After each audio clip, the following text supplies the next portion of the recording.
spoon. 1, 2, 3, 4, 5, 6, 7, 8, 9, 10. Okay, Vic?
Two, two, two, one, two.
Assalamu alaikum. Um, we'll be actually going to start as soon as two of our speakers arrive. They're actually on the way. So we really hope that you will have some patience to wait. All right. We're supposed to start at 9:30, but it may go at 9:40. So please bear with us. Okay. Thank you.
like to welcome you all to the 42nd annual meeting of IDB Group and to this Innovation Forum.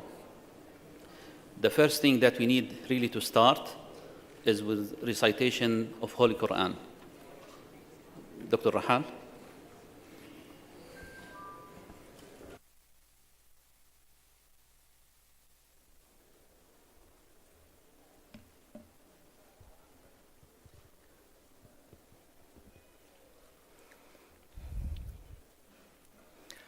أعوذ بالله من الشيطان الرجيم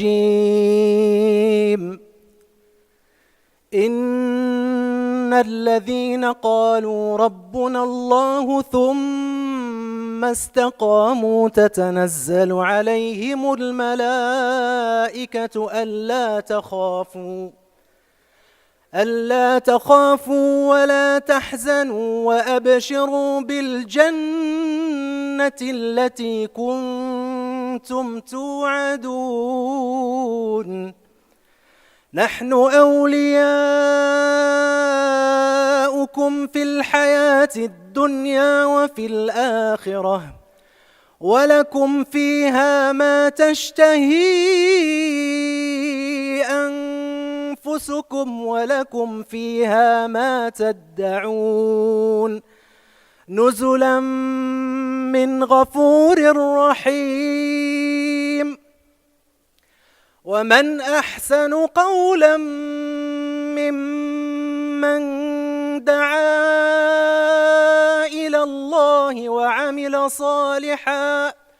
وعمل صالحا وقال إنني من المسلمين ولا تستوي الحسنة ولا السيئة ادفع بالتي هي أحسن فإذا الذي بينك وبينه عداوة كأنه ولي حميم وما يلقاها إلا الذين صبروا وما يلقاها إلا ذو حظ عظيم صدق الله العظيم الله العظيم.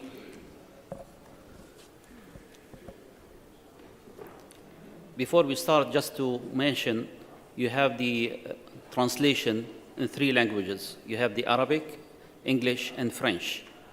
Please, on the screen, the translation. So please note of the languages if you would like to hear in Arabic or in English or in French. So we say Bismillah and we start this Innovation Forum. Just to make a little introduction about this forum.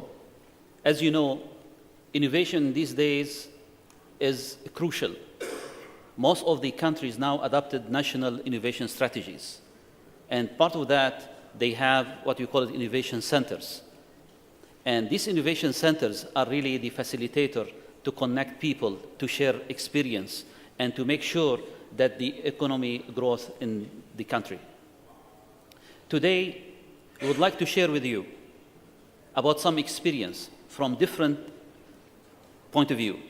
We have views from government, we have view from academia, we have a view from NGO, and we have views from the international organization.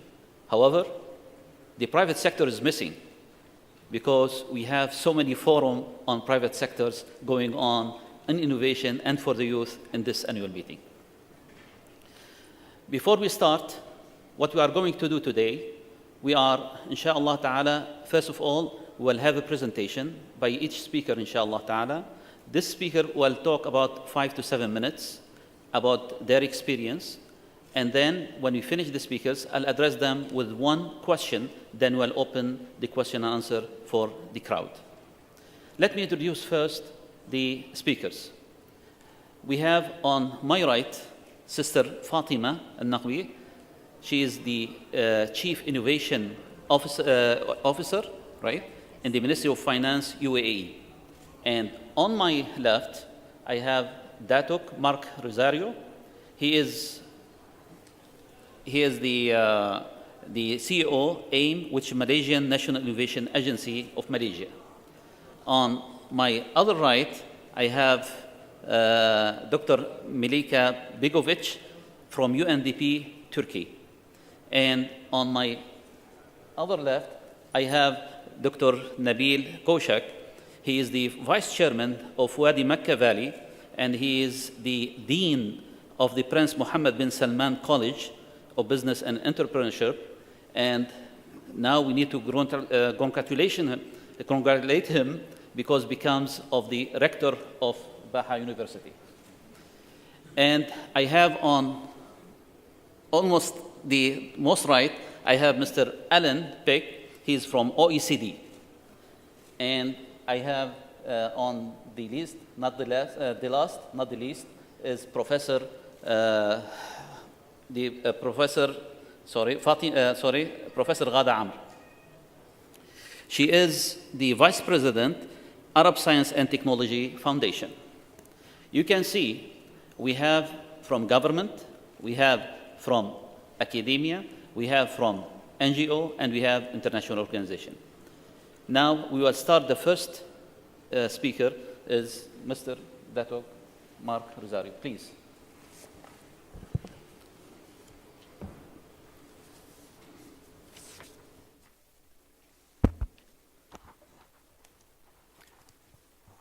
A very good morning, ladies and gentlemen. And firstly, thank you to IDB for inviting me here to speak today on innovation. In the 5 to 7 minutes, I'd just like to cover, firstly, starting with some of the challenges that from our point of view in Malaysia in terms of innovation and what the government is setting out to do, and some of the programs that we have to address those issues. Okay, it's no pointer. So, now firstly, well, our definition of innovation is really about doing something different, something new that creates value.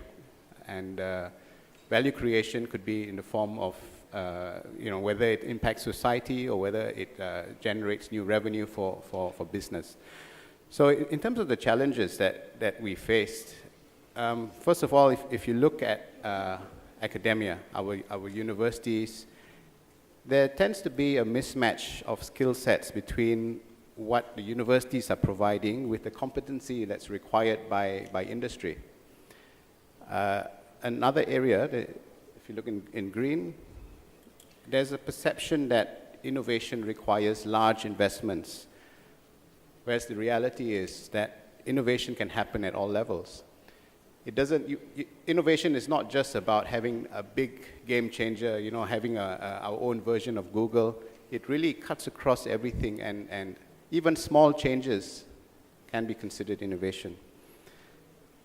And thirdly, if you're talking about industry, the private sector, government, companies, organizations, they tend not to see the return on innovation very clearly. So particularly large corporations, when you talk about innovation, they don't really see how, what sort of investment is going to be required and how to see the returns that they're getting out of that.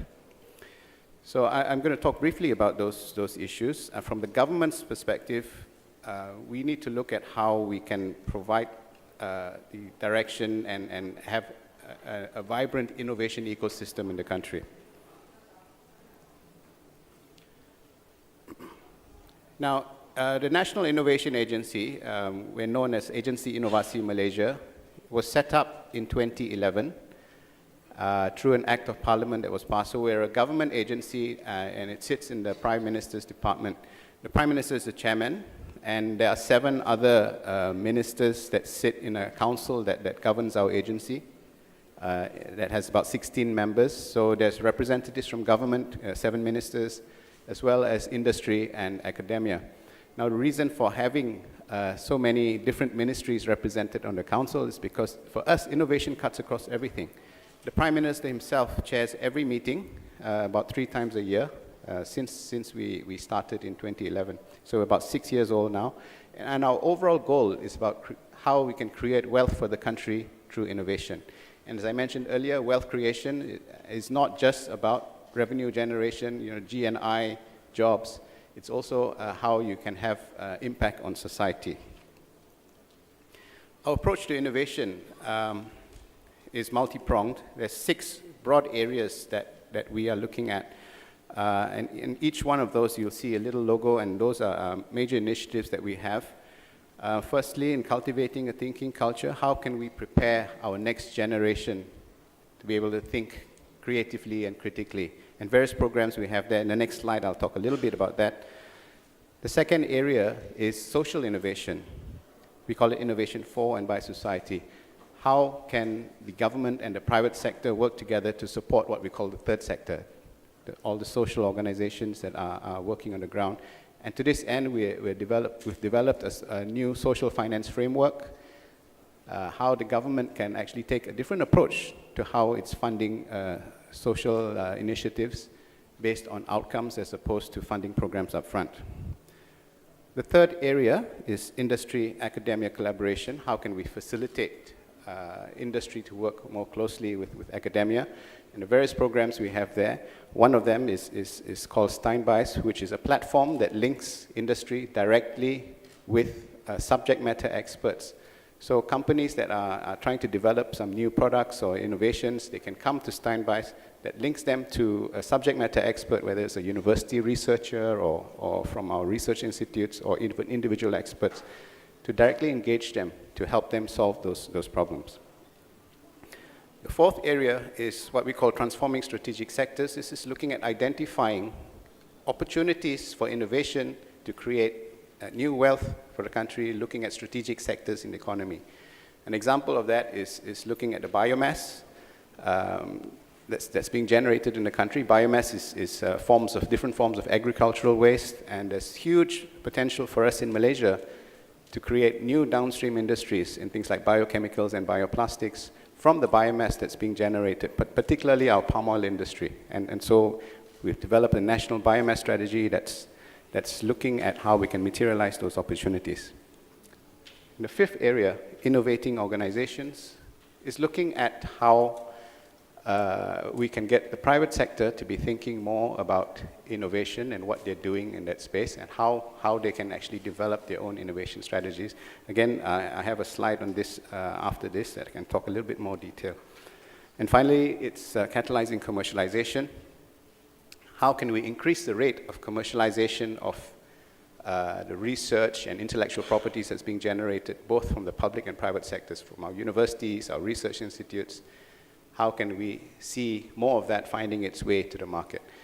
The amount of research that's being done and a lot of intellectual properties that's being created is not much use if it just remains in those institutions. It needs to find its way to the market and to be commercialized. So just very briefly, I know I've only got 5 to 7 minutes, so just very briefly, I've got 3 more slides. On cultivating a thinking culture, there are various programs that we have started working with our Ministry of Education. We introduce higher order thinking tools to our school children, things like thinking maps. We've also developed a design thinking school. I'm not sure if you're familiar with design thinking. The school is called Genovasi. It's the 3rd such school in the world after the first one that was established by Stanford University, Stanford Design School, Hasso-Plattner Institute in Germany, and we set up Genovasi in Malaysia about 5 years ago. Design thinking is almost a way to teach innovation. It's how you empathize with your end customer.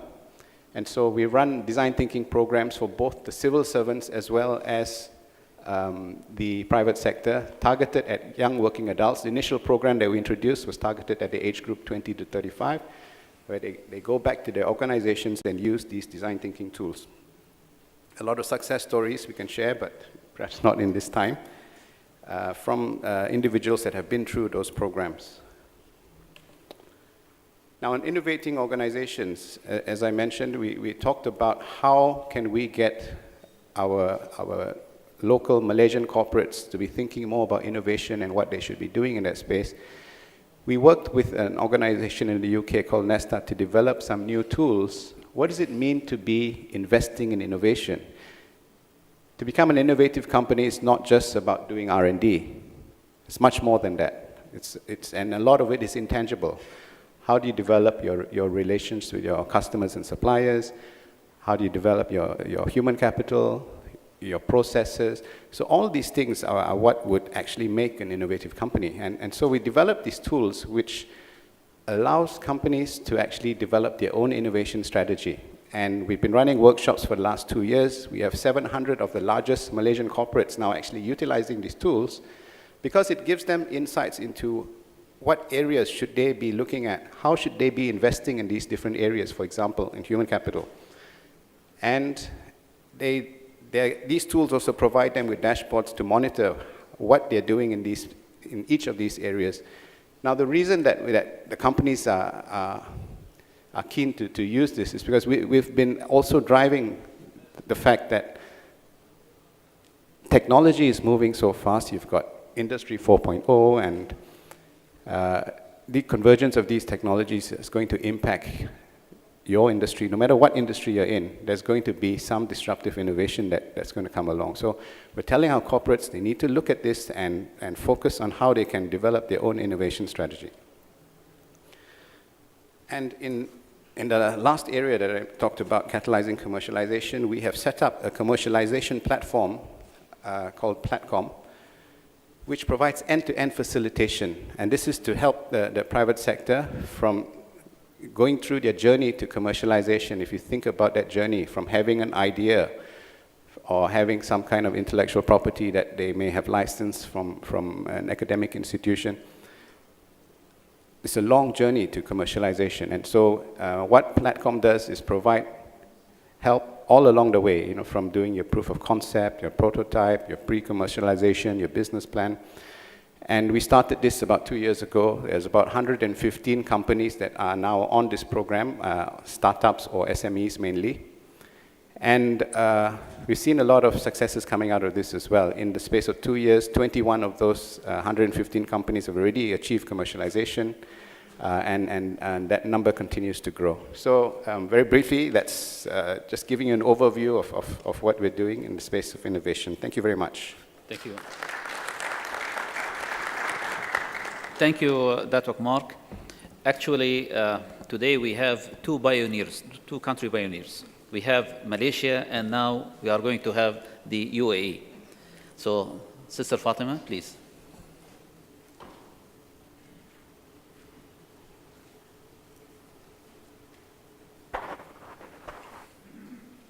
Assalamu alaikum. Good morning. Alaikum assalam. So, talking about innovation in the UAE, I know so many might think that it's a brand new topic to the country, but we in the country, we believe it is in the DNA of the people, it is in the DNA of our leadership and how they manage government performance and functions for way back ago, more than those couple of years.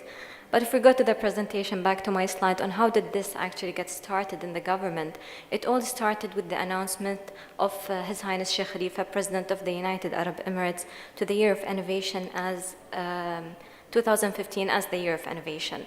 What did that exactly mean? And how did that get reflected in the way people functioned and worked, whether we're talking about government, private sector, citizens and public, everyone in the UAE? Will be reflected in my later slide. However, I just want to highlight as well that this is also fitting very nicely and very beautifully to the UAE 2021 vision, where we say we want to be among the most innovative nations in the world.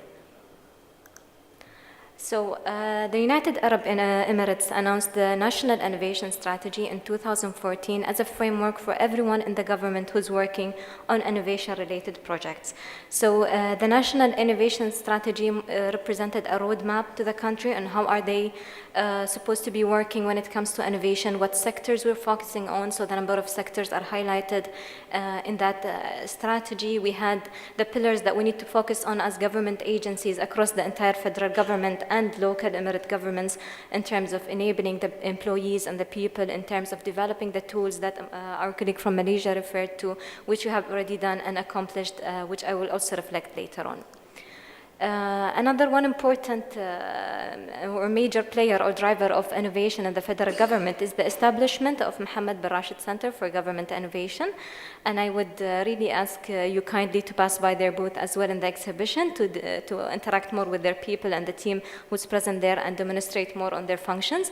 The center has been playing a major and key role in terms of supporting the efforts of innovation across the federal government since its establishment.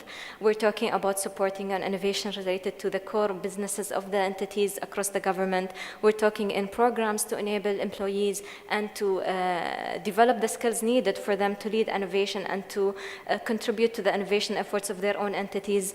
And this is exactly where we reflect to the creation of a position that has never existed before in the federal government, which is the position of the Chief Innovation Officers. Now, right now, as we're speaking, we have 45 active Chief Innovation Officers, taking the challenge and being the advocates of innovations across the federal government. And I'm proud to be one of the very first graduate of the program that the center has worked on with Cambridge University to graduate public sector innovation experts diploma certificate. And my colleague Shama as well is here, one of the team members, as she's a graduate of that same program as well. And the program is ongoing, enabling more and more of the government employees to understand exactly what does public sector innovation mean, government innovation mean, and how to reflect that knowledge in terms of culture, in terms of projects, in terms of management of innovation activities to their own entities. Another one interesting activity that the government has been focusing on for the last couple of years is the Innovation Week. Basically, it says Innovation Month because this is a recent change that the leadership thought we need to give it more of the attention. So starting from 2018 February, it's no longer Innovation Week, it's Innovation Month. What is Innovation Week to start with? It's a nationwide celebration of innovation across the entire country. We're talking about government and private sector, students, universities, citizens, you name it. Everyone is interacting under the umbrella of innovation. And this is a very important message because it highlights an important fact that innovation is not a solo effort. And we at the UAE, we actually realize that. And we're proud to say that we've done it in a very short period of time, in a couple of years. And maybe this will be also reflected in the demonstration of Ministry of Finance activity during that week, that we realize we're not working alone. We worked as a ministry, for example. We worked with the private sector. We worked with universities to highlight what does innovation mean. We worked close to the people, to the citizens. So it's basically a celebration of all those coming together to put on the purpose clearly in front of everyone, achieving the same objective, contributing to the same pool of activities and functions. What happened during Innovation Week? Usually you will see government entities, private sector, local emirates coming and announcing major innovation projects. For example, speaking from Ministry of Finance, we have announced Mohammed bin Rashid Innovation Fund. It has been announced in 2015, brought to activation. The portal has been receiving application in 2016. It is a government-backed guarantee, a 2 billion fund, 2 billion Arab Emirates Dirham fund. It's in a form of indirect funding where you receive a government-backed guarantee supporting innovators and providing them with affordable financing. Financing is available, but we were looking for affordable. Moreover, it focuses on the innovation aspects of the projects that gets to be financed in comparison to similar SME supporting funds. We're more focusing in our due diligence and our focus on innovation aspect. This is basically where we as Ministry of Finance have that question in our mind when we started thinking what kind of projects we can bring to boost the ecosystem of innovation in the country. So the announcement of Mohammed bin Rashid Innovation Fund came. And I would also advise to please kindly pass by our booth. It's an exhibition as well, so you will know more about the fund and how can you benefit from the fund services as well. I wanted to highlight our very recent activity as a ministry during Innovation Week 2016. This is the evolving understanding where we actually highlighted that we as a ministry plays a bigger role than just simply saying what can we as Ministry of Finance and the field of finance contribute. This is it's a much bigger responsibility that we had, and I would like to play a video if you don't mind, a very brief one. Promised I won't be late.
Sorry if it was too long. So that was from the recent Innovation Week.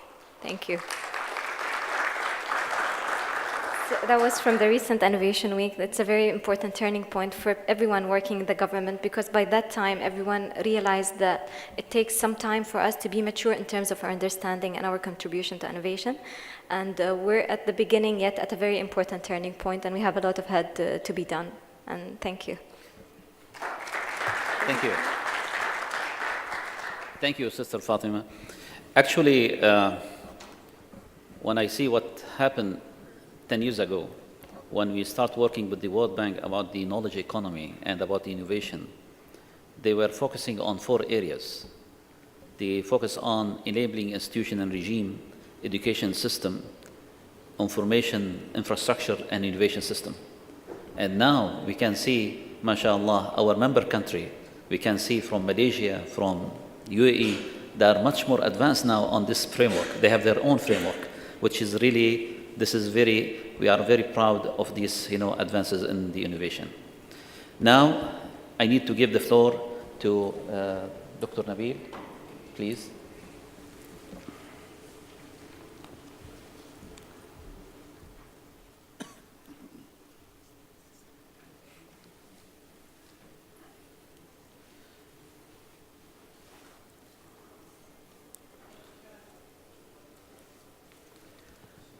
بسم الله الرحمن الرحيم الحمد لله والصلاة والسلام على رسول الله.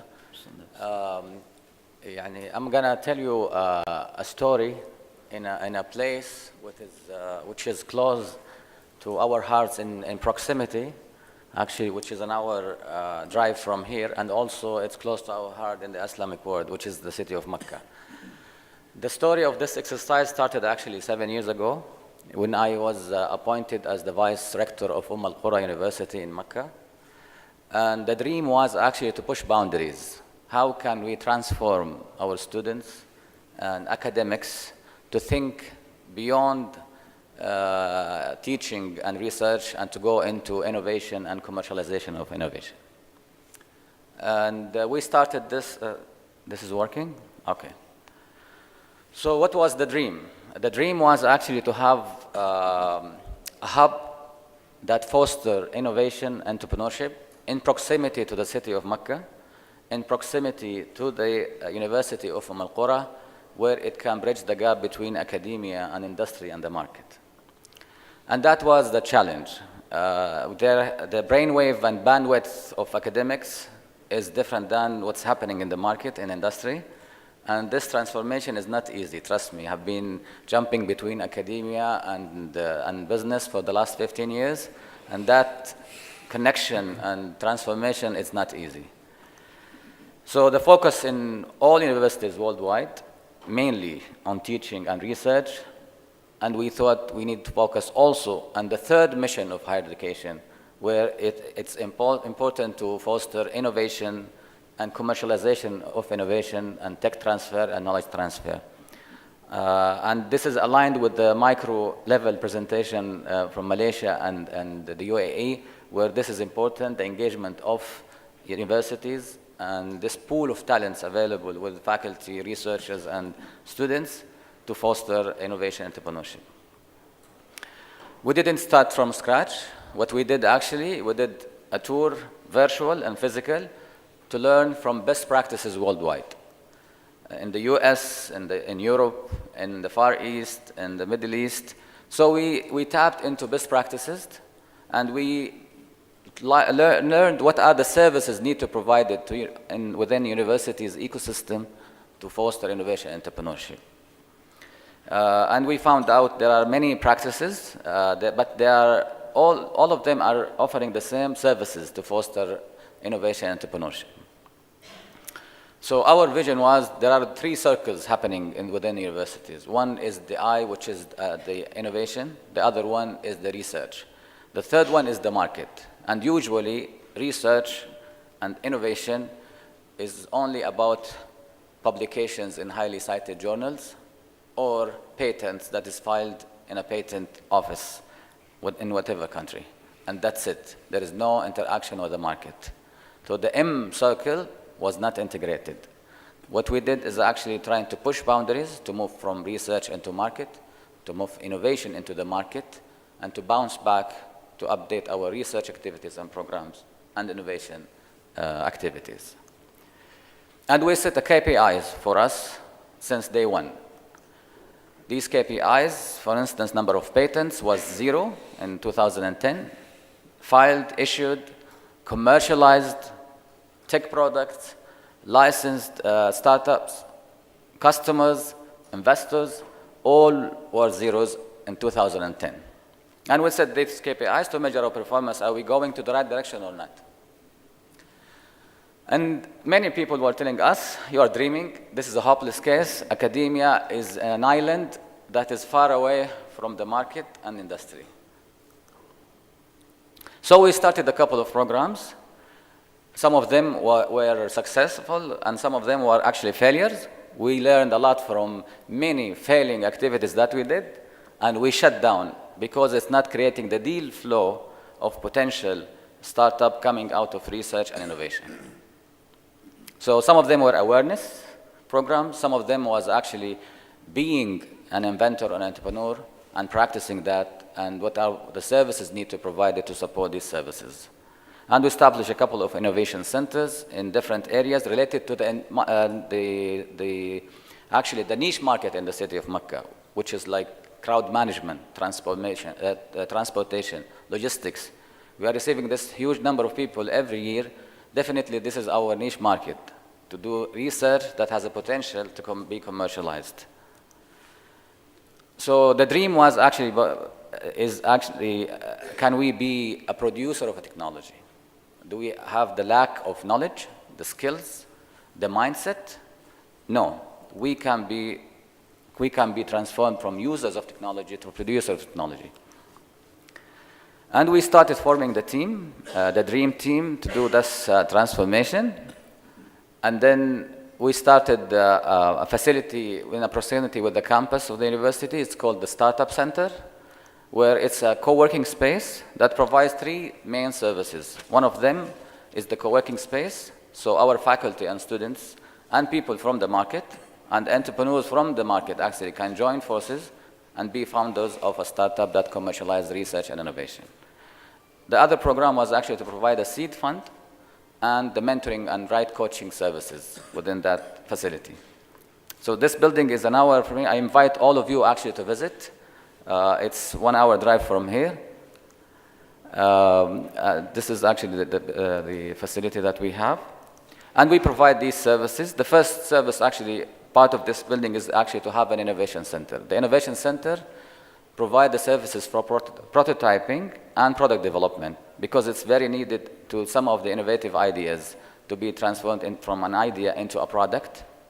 And we also have the prototyping center that transforms these prototyping services and also product development services.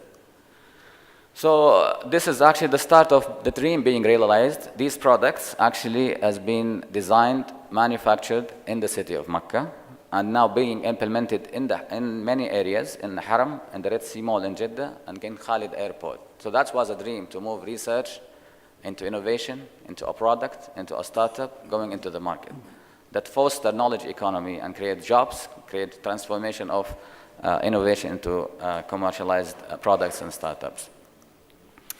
These are some of our startups that we are so proud of these startups, of our inventors, entrepreneurs, academics, and also our students. These are some of our technology products that is developed by these startups. So I'm talking about real experience here, focused on products that is related to the niche market in the city of Mecca. Avera is one of our actually unicorns that gets investment by an investor from the UAE with 3 million Saudi riyals. NaviBees got an investment from an investor in the eastern region here in Saudi Arabia, Ra'id Ventures. Lucidia is actually an amazing technology where actually it's do the spatial and temporal analysis of tweets. So you know what people are talking about and where. So it gives some analytics on the tweets. Smart Hajj was one of the products launched by the Prince of Mecca, Prince Khalid Al Faisal. BioCubes was in the healthcare industry. So this is a product that is actually automates the process of analysis of the cultures. And these are some of our clients. And the word clients in universities was forbidden, actually. Now we're seeing clients using our technology coming out our research labs and innovations within the university. And that was the transformation. And one of the first actually customers was the Riasat Shu'un Haramain, responsible about managing the facility, the Holy Mosque in Mecca and Medina. So that actually, it's an application linked with a network of sensors to do indoor navigation within the Holy Mosque. You can imagine there are more than 300 doors in the Holy Mosque. This huge mega infrastructure needs an indoor navigation system. It's not only for the visitors, Hajjis and Mu'tamirin, Muhajjaj, but it's also for the people who are managing and operating this huge facility. And that's also implemented in Matar al-Malik Khalid and King Khalid Airport in Riyadh, and also actually near here, the Red Sea Mall is using the same technology. Smart Hajj that was launched, I talked about this. I'm going to skip some of the slides. So in short, we are trying to access many industries. Healthcare was one of our sectorial focus because also we have capacity. We have about 9 colleges on the healthcare and medical area in Al University. And none of them was doing research to do something to what's needed in the market and the industry. Now that's what we are pushed by boundaries for the academics. I think I'm running out of time, right? That's fine. That's fine. That's fine. Okay. This is actually the Red Sea Mall. I talked about some of the activities, events. In short, these are some of the showcasing of some of our technologies that's coming off Al University in the city of Mecca and now being implemented in the market.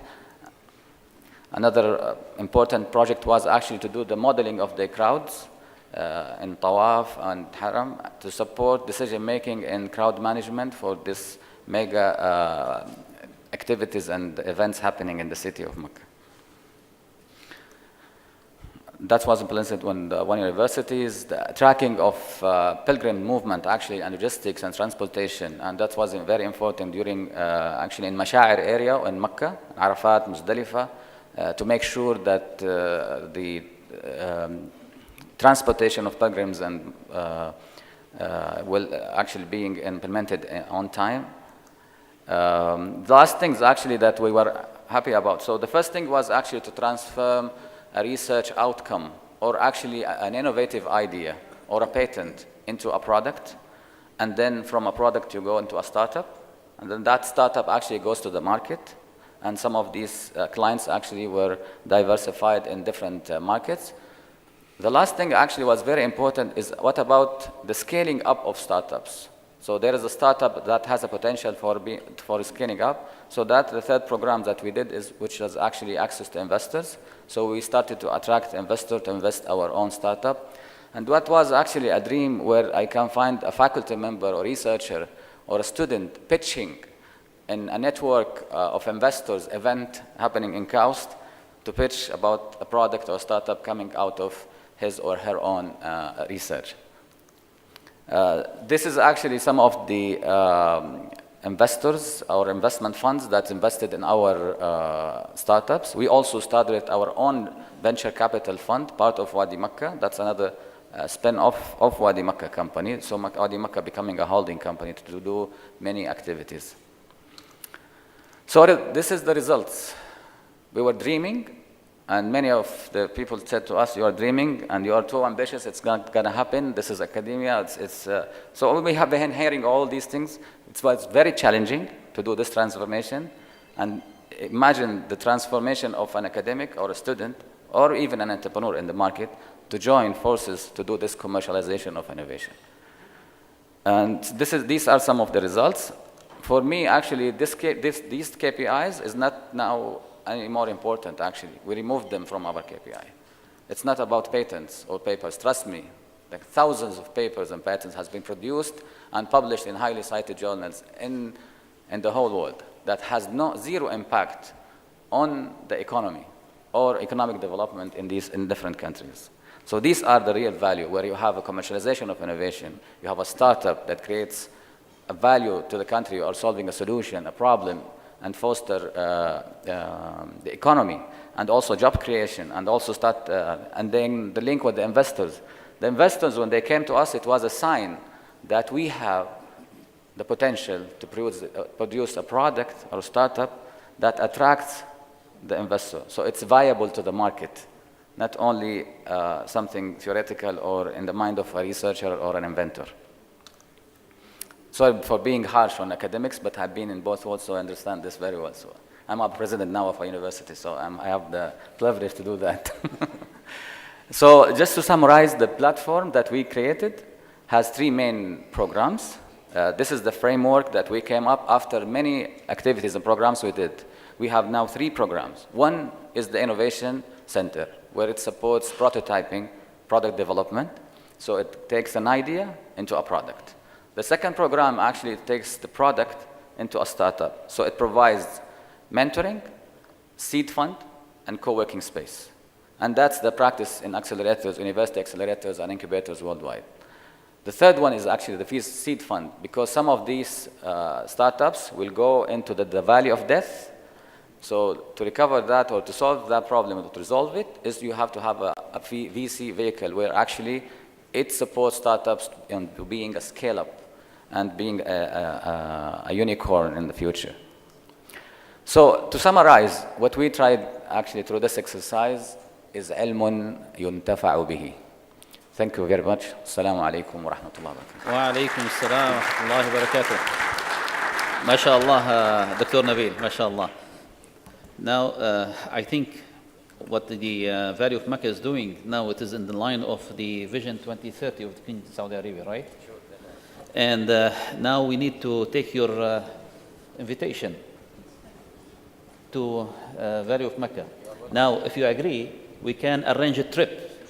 So during the annual meeting, if any one of you wants to go to this trip, please, Brother Najib, have a registration page for everyone who wants to go to this trip, name, email, and the time, so that we can arrange the trip and we send them email, so that inshallah this trip will take place during the annual meeting to Valley of Mecca. Inshallah ta'ala. You can make Umrah also. Inshallah. Barakallah fikum. Now, I think we come to the NGO part of this session, and we have Professor Ghada, please.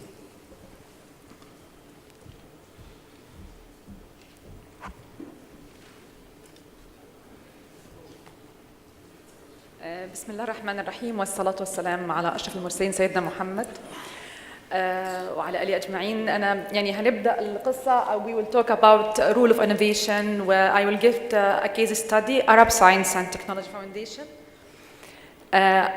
يعني I will start with some myths about R&D that we in the past in academic field they always mention to us about R&D. They start that if you do with the basic research with $1, you will gain $10 in development and 100 in produced products. And also they mentioned to us that industrial research is always opposite to academic freedom. Both of them not true. If you focus in research and you tend to develop your socioeconomic development, $1 maybe gain more than $1,000. And the other thing, industrial, and to connect university with the industrial and with the people outside the university, is this the real freedom for the researcher, not just be incubated inside the university. Also, they mentioned to us that the basic research is very, very expensive, and this is also not true.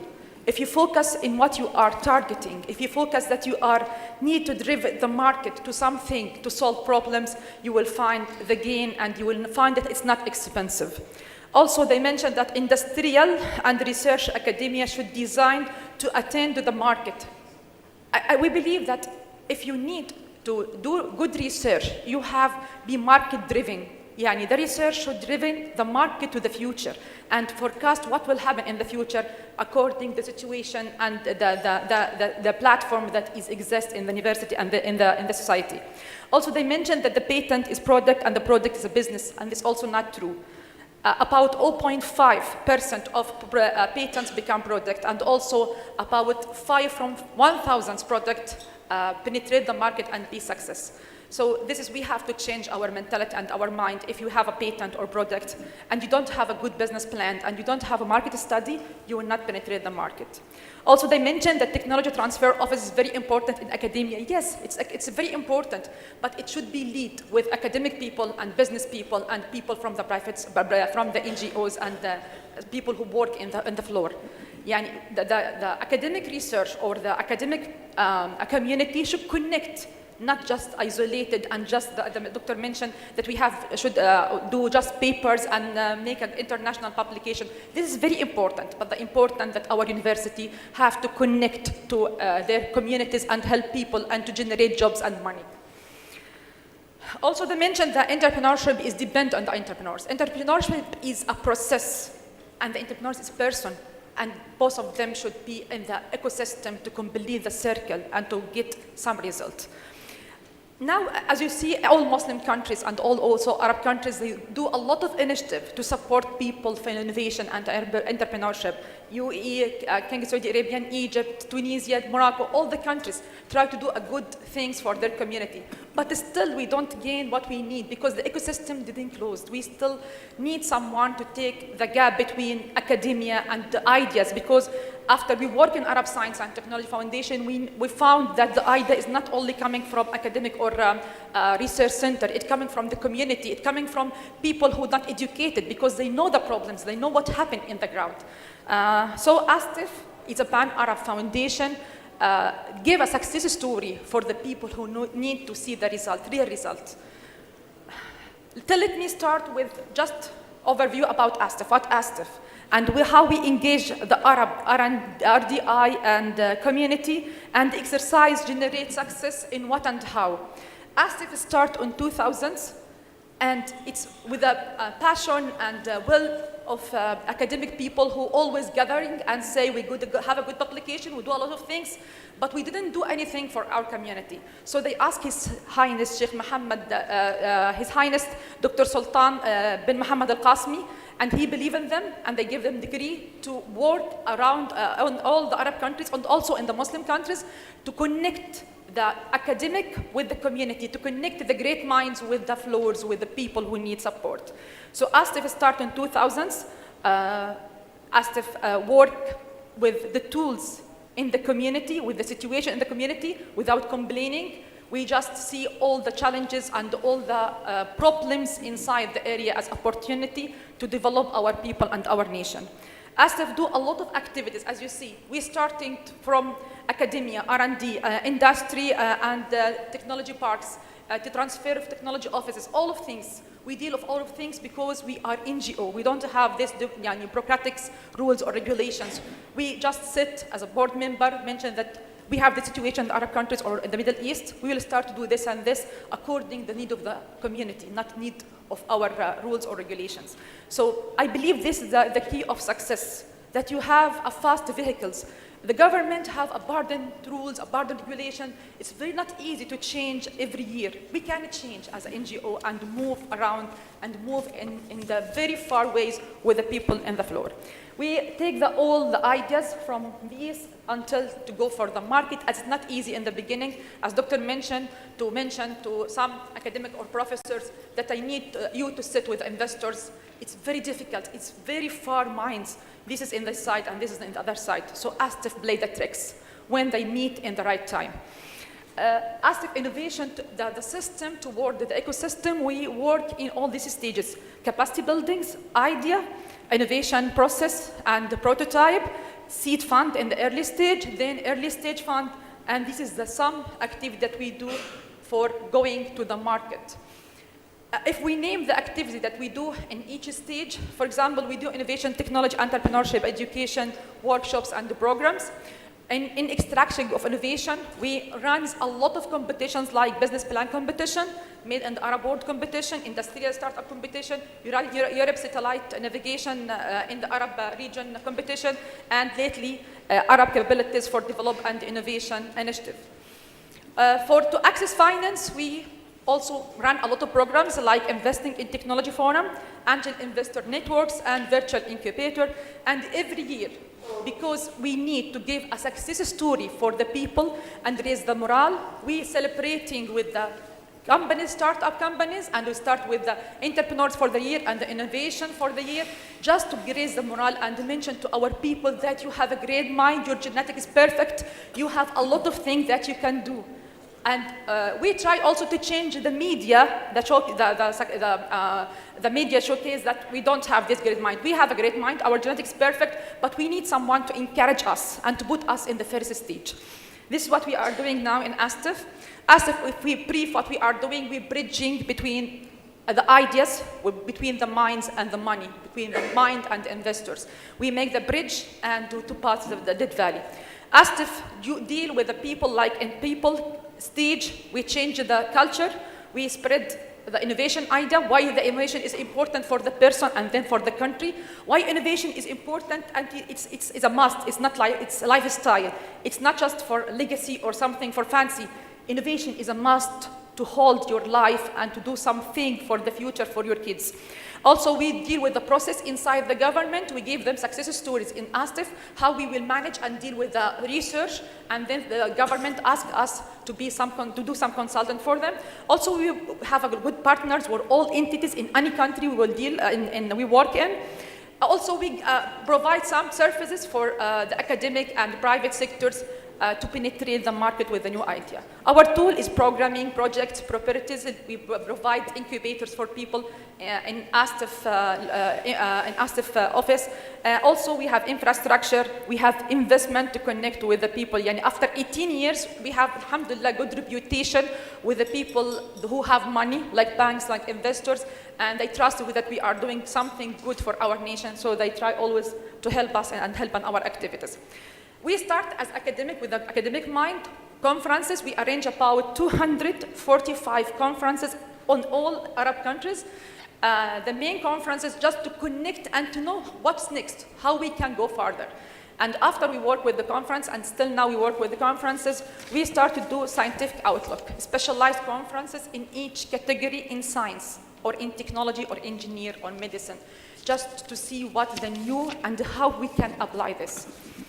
Then we found that women is far from technology and science, and we need to give success stories about women, because in ASTIF we believe the woman is the rules to lead the families. So we encourage women to support their families by using science and technology, even if her background is not science and technology. How she can use the new platforms to sell her products, to spread her ideas, how she can encourage her kids to use the technology in the right manner. So we do a lot of conferences to encourage women, to connect people, because now the open world, we can establish about 7 networks.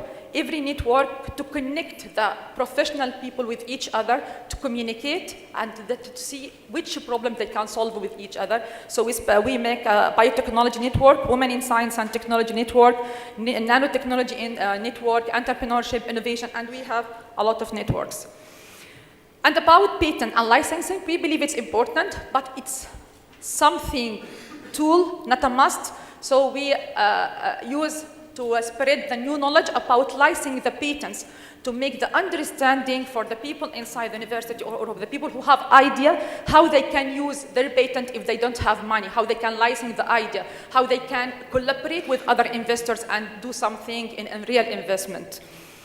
To expand and exchange idea, and because ASTIF need to penetrate and to give success story. We not compete with anyone. We just need to be the moderations between all the different minds. We signed a lot, about 400 MOUs with all entities in science and technology and investing in the Arab world.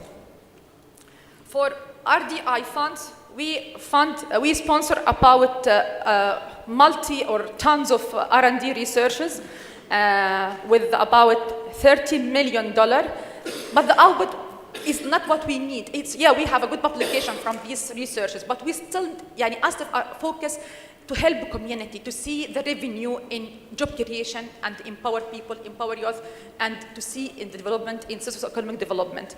So we change, okay, we will do this, but it's not a must. We have to go for something else to support and launching many initiatives to change the idea about research. So we make initiative for steer R&D and activities, engage women in science and technology initiative and research to support science and universities.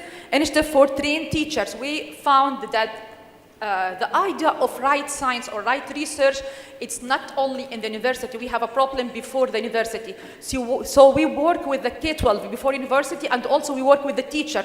We try to teach the science and technology and engineering teachers in the university how they can make their students have this passion to work in good science. And lately we found that, as we mentioned, that the two minds are different. The inventor are talking about patent research papers, and the investors may mention, I need, if I put this $100, how it come to me. So we make something called Investing in Technology Forum to connect this idea and the people to present in front of investors, and investors, if they believe in them, they pay for them and or share with them the risk to make their startup. This is some photos from the competition that we run, business plan competition. One have a good idea, but he cannot penetrate the market because he don't have the market study or he doesn't have the business plan. We trained him how he can make the business plan, how he can make market study. Also, we have industrial competition, a lot of competition. And the last one, Albaz, for development and the innovation initiative. This is for all people inside community, whatever his old, it's not different for us, whatever his background, we are focused. If you have a good idea, come to us and we will tell you in which stage you are, what you need, what the training that you need to go further to penetrate the market. Also, this is business plan training. And this is some programs we make it for the school, the pre-college schools, to make like Edison experience, to live the Edison experience, to innovate and do some good works inside his schools. Lately, we launched two initiatives, and it gets more welcome from the Arab region. Waqf, it's awqaf, something that we ask people. We have awqaf, and awqaf is a good source to support our community, and we spread the idea, and the people welcome this idea. Also with the IDB, we make the virtual incubator, that something like physical incubator, but it's virtual. We exchange the idea, the investors meet the inventors, and they can solve some problems. And this was very good for people to cooperate. So ASTIF, in brief, we are connecting this side with this side because they always far from each other in the right time. We just not mentioned this. Yani, we have some proof that we are doing in the last 18 years a good works. 5 minutes. This is the achievement that we are doing. You can read. And this is our companies that it's coming. We try all source of fund. Angel fund, venture capital, 3Fs, institutional, non-institutional. So this is our stories, success stories. This company we already established in Iraq, in UAE, in Egypt, in Tunisia. We have all these companies. And this is also one of our companies is doing commercialization and development and connect transfer of technology. And Vestix, this Vestix, one of our success companies. Now it's valued for $150 million. It's coming from Arabic research, and this is very success story for our youth to understand that we can do it. It's easy, but you have to focus in what you need to solve for your community. And this is the last story, Ma'in High Line. In ICT sector, this is our companies, the new companies. Some of them continue, and some of them change, some of them fail, depend on this. And thanks for people who support ASTIF and support our area by supporting ASTIF activities. This is the last thing, last slide, that ASTIF have a root. Now we have ASTIF Innovation Lab. ASTIF Innovation Lab to polish the idea or extract the innovation and make it in the product or industrial stage. Then, if you have this good product, Ghadaqa, it's social marketing. We make marketing for the people and also for the inventor or the people who have the idea themselves to change the mentality. In the region that we have this person doing these good things for your community. If he need fund, he can go for startup seed fund. And if he need to be incubated, we incubate him in ASTIF Innovation Hub. This is ASTIF, and thank you. Shukran.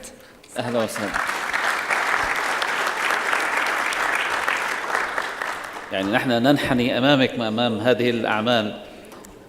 Really, it was really this great efforts as an NGO, and I hope we can find similar NGO as role model, because this is really help. And I thought in the beginning is an international organization or regional organization, but it seems the NGO and NGO here is no go without NGO. Thank you. Now we come to the cream of this session with the international organization. So we start now with OECD, Mr. Alan.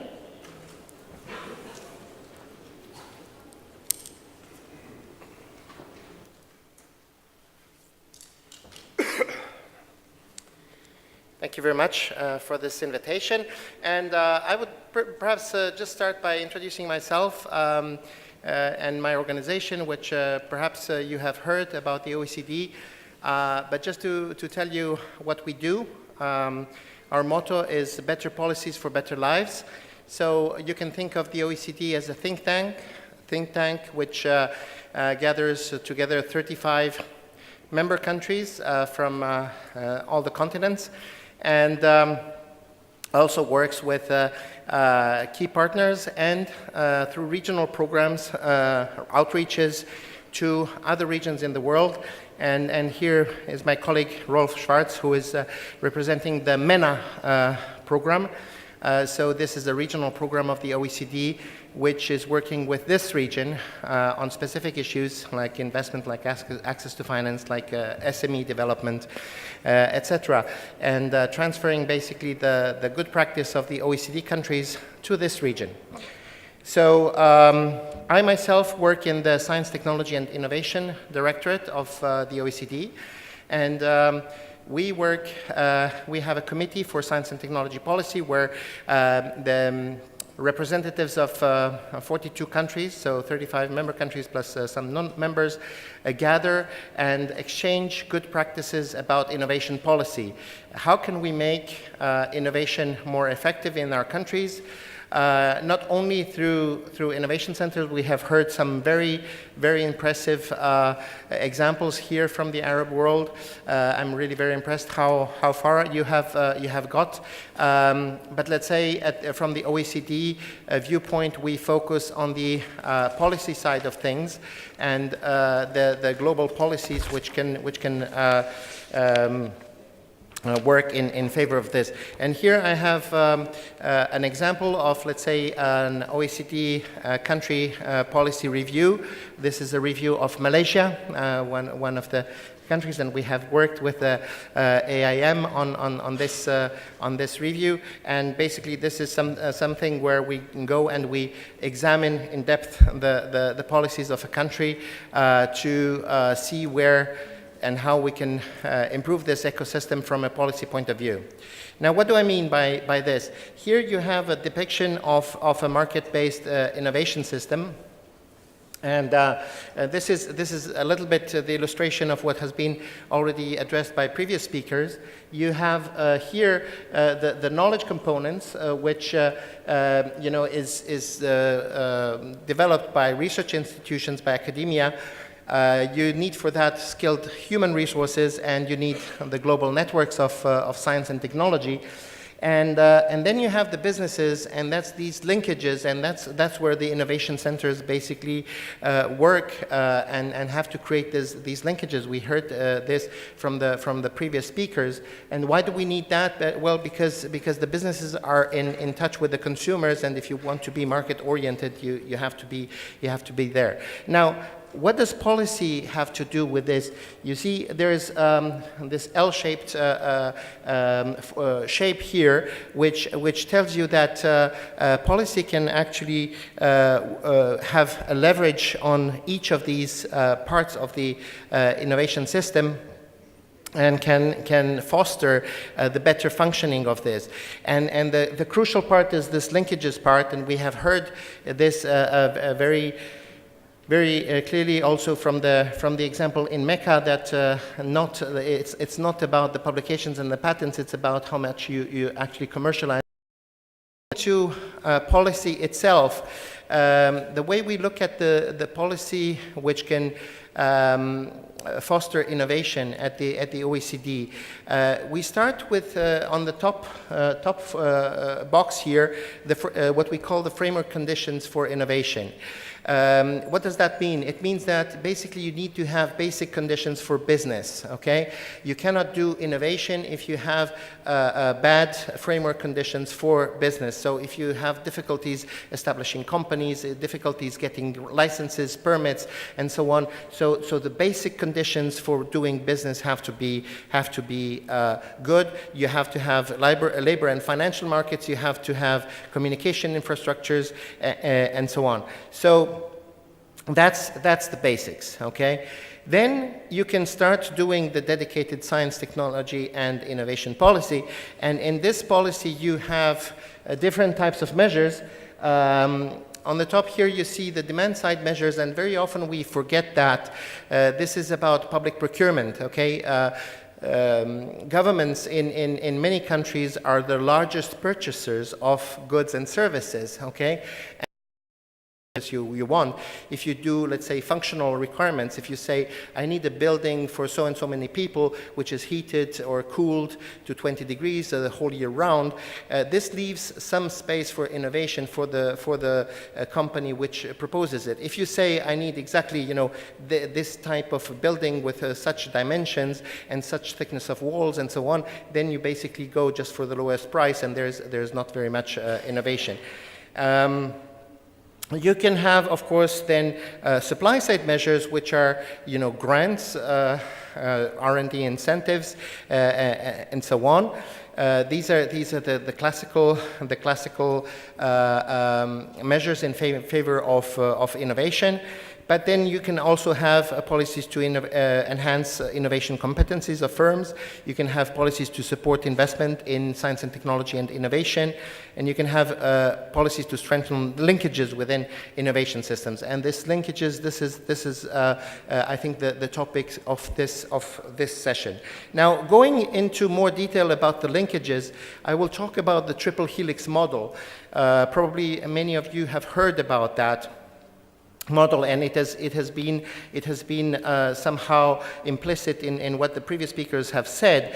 Basically, the idea is that you have three types of actors. You have the industry, university, and government, okay, working together for the innovation, and they have their classical positioning, okay? Industry is there to create value, to transform the knowledge into value, into products and services, and create value. You have the university who is there to create this knowledge, and you have the government who is there to create a favorable environment and governance of these interactions. Now, this is the historical positioning, but today we see that this position is moving, okay? That you have actually, that the industry can do very basic research and development. Big companies do that. They have big laboratories, and they do that.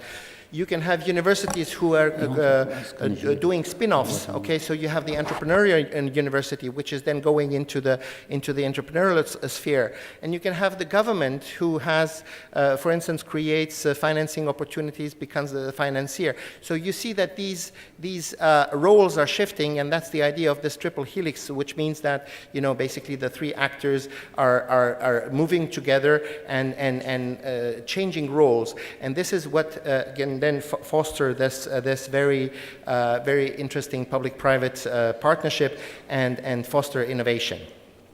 Now, when we talk about the actors in the triple helix system, we have the government actors, the business actors, the R&D actors, okay? The government actors are the relevant ministries, local governments, funding agencies, public seed or VC funds. You have the business actors, which are businesses, business associations, clusters, chambers of commerce, private VCs, business angels. What I would like to underline here is that we have heard a lot about startups, and I know that this session is about startups, but I just want to also mention that what is important is to think about not a few dozens of startups as the only, this is of course very important to create startups, but you do have several hundreds or thousands of potential innovations who can go through interactions with more mature companies. So we should not forget that innovation is not only about startups. Startups is very important, but cooperation with more mature, both SMEs and large companies is very important. So this triple helix model also works with mature companies. The R&D actors, of course, universities, research institutes, academic research groups, and centers of excellence. Now, the facilitators are the technology transfer offices, the incubators, the innovation centers, and of course the science and technology parks. These are the facilitators are the ones which are going to make this triple helix work. Okay. Now, how do these triple helix interactions help overcome the barriers to innovation? Okay, so we have identified a few barriers. A barrier, for instance, is that the researchers, they do not know the market demand, and they do not very often orient their research towards what is really marketable. We have heard that there are some very, very strong successes in this sense. Now, in triple helix, how does it help? Well, basically, the businesses act as information brokers to communicate the consumer needs, so the demand pool. So if you create very good interaction between businesses, and as I mentioned, also mature businesses, not only startups, and they can tell you what their clients are looking for, and that will create then a demand pull, rather than having an academic starting from a blue sky idea, okay, and trying to push it. You have both the push and the pull, okay, and usually the pull is more important. We have heard in Malaysia they have a specific initiative to create this thinking of creating the pull, basically being empathetic with the customer, and that is basically the future. That's the way to go. You can have also the problem that some possible innovations can create a new demand, but the market test is difficult for researchers, okay? You can have this market push, you can have a good idea from the researcher, okay? But the researcher does not have the resources or the skills to be able to test this with the market. So if he can very early on interact with a business which can test his idea, this can be something which can help. The marketing of an innovation may need a new regulation, okay? We hear, for instance, today about drones and self-driving cars and so on. So all of these things are introducing huge regulatory changes, okay? Artificial intelligence and so on. Imagine just that everybody can have a drone and fly, right? The flying car. We hear now, it's in the region, right? It's in Dubai, as I heard, right? You're going to introduce flying taxis. I don't know exactly how you on the regulatory way. How do you actually regulate this activity to make sure that these flying taxis don't collide with aircraft and with each other and so on? It creates a whole new demand on the regulatory side. So that's why it's important also to have the government side in this triple helix early on. And you can also have a problem of this valley of death, and you mentioned this, the valley of death, which can have different forms. But one of the very frequent form is that the innovation at its beginning is very expensive for the customers initially, but it creates positive externalities. For instance, the electric car. And the electric car today is more expensive than a petrol car, okay? But it creates positive externalities. It creates zero emissions. Therefore, some governments can then create subsidies to encourage people to buy electric cars because this is good for the environment. And eventually, of course, with the increasing numbers, you will have economies of scale, and the prices will go down. So all of these things illustrate how the triple helix can help overcome the barriers to innovation. What I want to say here is that it's very important to have this a very good interaction between government and business and academia. Now you have some issues. All these things are not evident. They're not self-evident. You have three communities which have relatively different values and are not used to talking to each other, okay? The problem with government, for instance, is that knowledge is the driver. Yes, I will finish. The knowledge is the driver of economic development and human development, but you need to address the societal challenges, and the spending for R&D is seen as important, but tends to be reduced in situation of budgetary constraints, and we have seen that during the crisis. In the industry, you see people saying the knowledge is relevant as a driver of value creation, but they have a short-term focus and they want short-term profit. And the academia is, knowledge for knowledge's sake and long-term. So you have some barriers, and I think I will stop here because my time is out. Okay. Thank you, Alan. Thank you very much. Really, I always impressed with the framework and the panoramic view of OECD about different issues, especially innovation. Thank you very much. Now we come to the icing of this session with Dr. Melika. It's slightly humbling to come after 5 previous speakers to be announced this way, and also to be the last one in the panel. So I'm expecting the time is over. We'll be coming sooner rather than later, so I'll try to really be snappy. So my name is Millie. I work for United Nations Development Program, one of the UN agencies in the system that operates in about 170 countries. Innovation is a very, very young baby for UNDP. It's an agenda that's about 5 or 6 years old, and we started innovation in the UNDP much later than a number of our donor countries as well as client countries. So we had to really be on a steep learning curve if we were to be relevant for our clients. So there are 3 things that we do for our clients. One is we try to identify what's coming around the bend. What is the next generation of development services for our client governments? The second aspect is what is the new set of skills that public sector needs to have in order to grapple with some of the complex challenges that it is facing. And the third one is, I think, the one that I'd like to talk a little bit about today is how do governments engage with very complex challenges that they're facing today, because the business as usual does not work. We tend to underestimate the risk of continuing business as usual, and we tend to drive blindfolded off the cliff and overestimate the risk of doing things differently. And we find with some of our clients, this is a policy innovation lab out of the government of Georgia that we helped build, that the governments are more and more inclined to create mechanisms to engage with some of these issues differently. So everybody knows this animal, right? Platypus. Does anybody know the story of how platypus came into Europe? So when platypus was introduced into Europe around 70s, the British scientists thought that the animal was a hoax. And it took about a decade for the scientific and biological community to recognize this species as legit. Okay? So why is this important for us today? What we see in UNDP is that the governments are facing a different type of a character, a different type of an outfit that's starting to play in the same play zone that has been sort of confounded to the remit of the governments. And they're challenging the systems and the ways in which the governments have been solving some of these issues, which represents on one side an opportunity, but in the region that I cover, which is Europe and CIS, very much a real threat and risk to the way the governments function, and we call them sort of policy mutants or superheroes.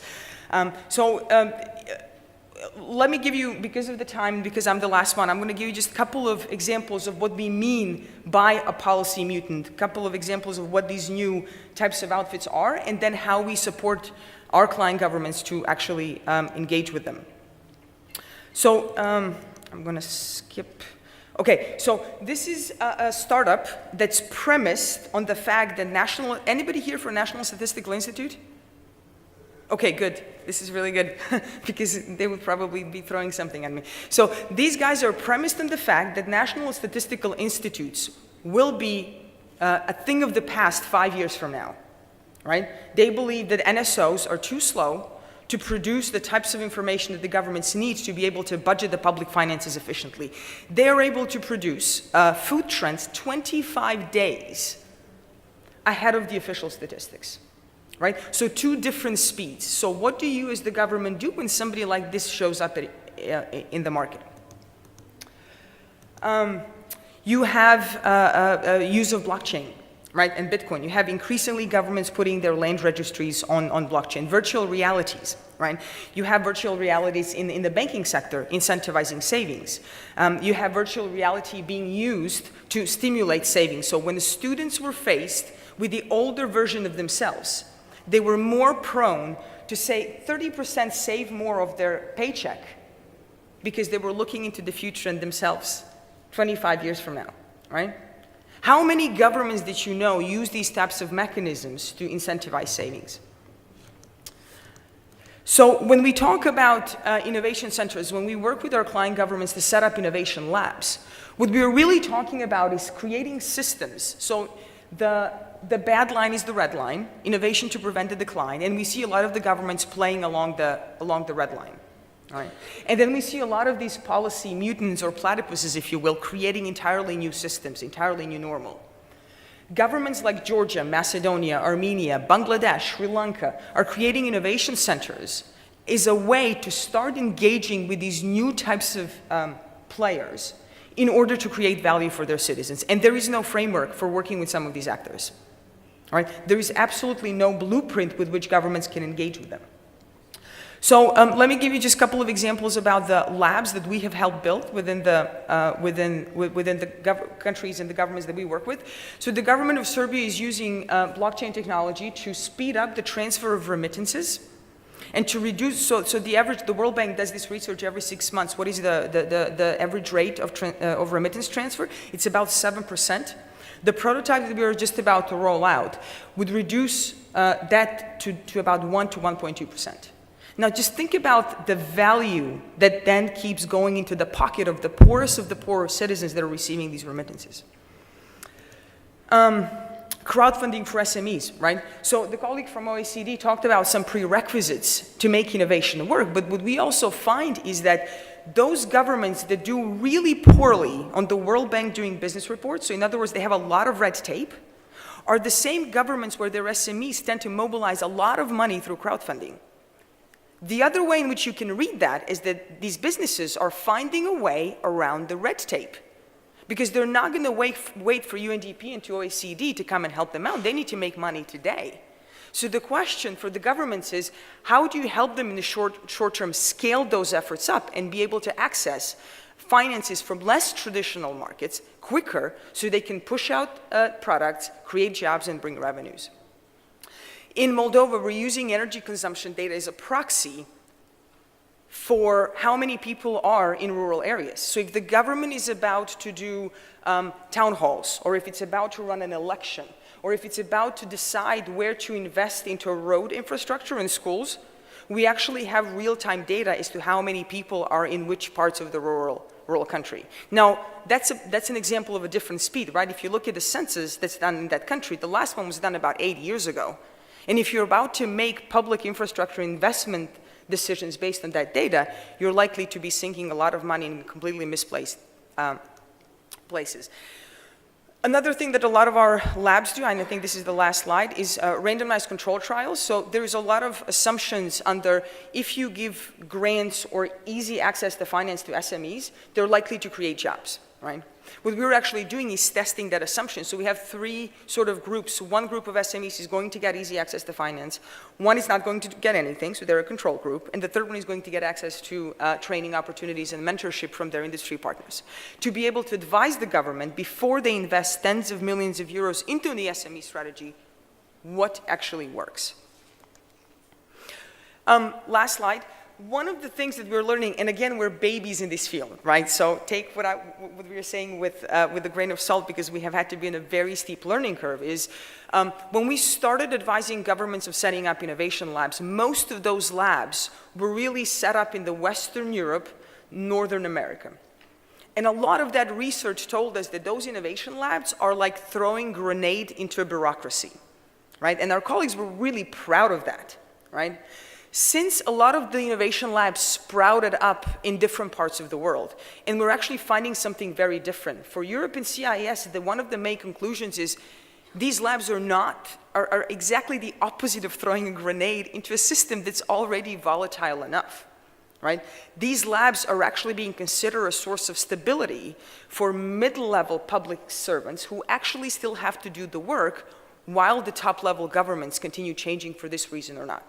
So at the end of the year, and this is a plug, together with Nesta, and I know some of the colleagues who were talking here have been working with Nesta, we will be putting together a couple of day discussion on what types of political conditions are ripe for setting up innovation labs, and how do different types of political conditions shape the way that innovation labs are structured and the type of services that they provide both to the governments but also to the citizens.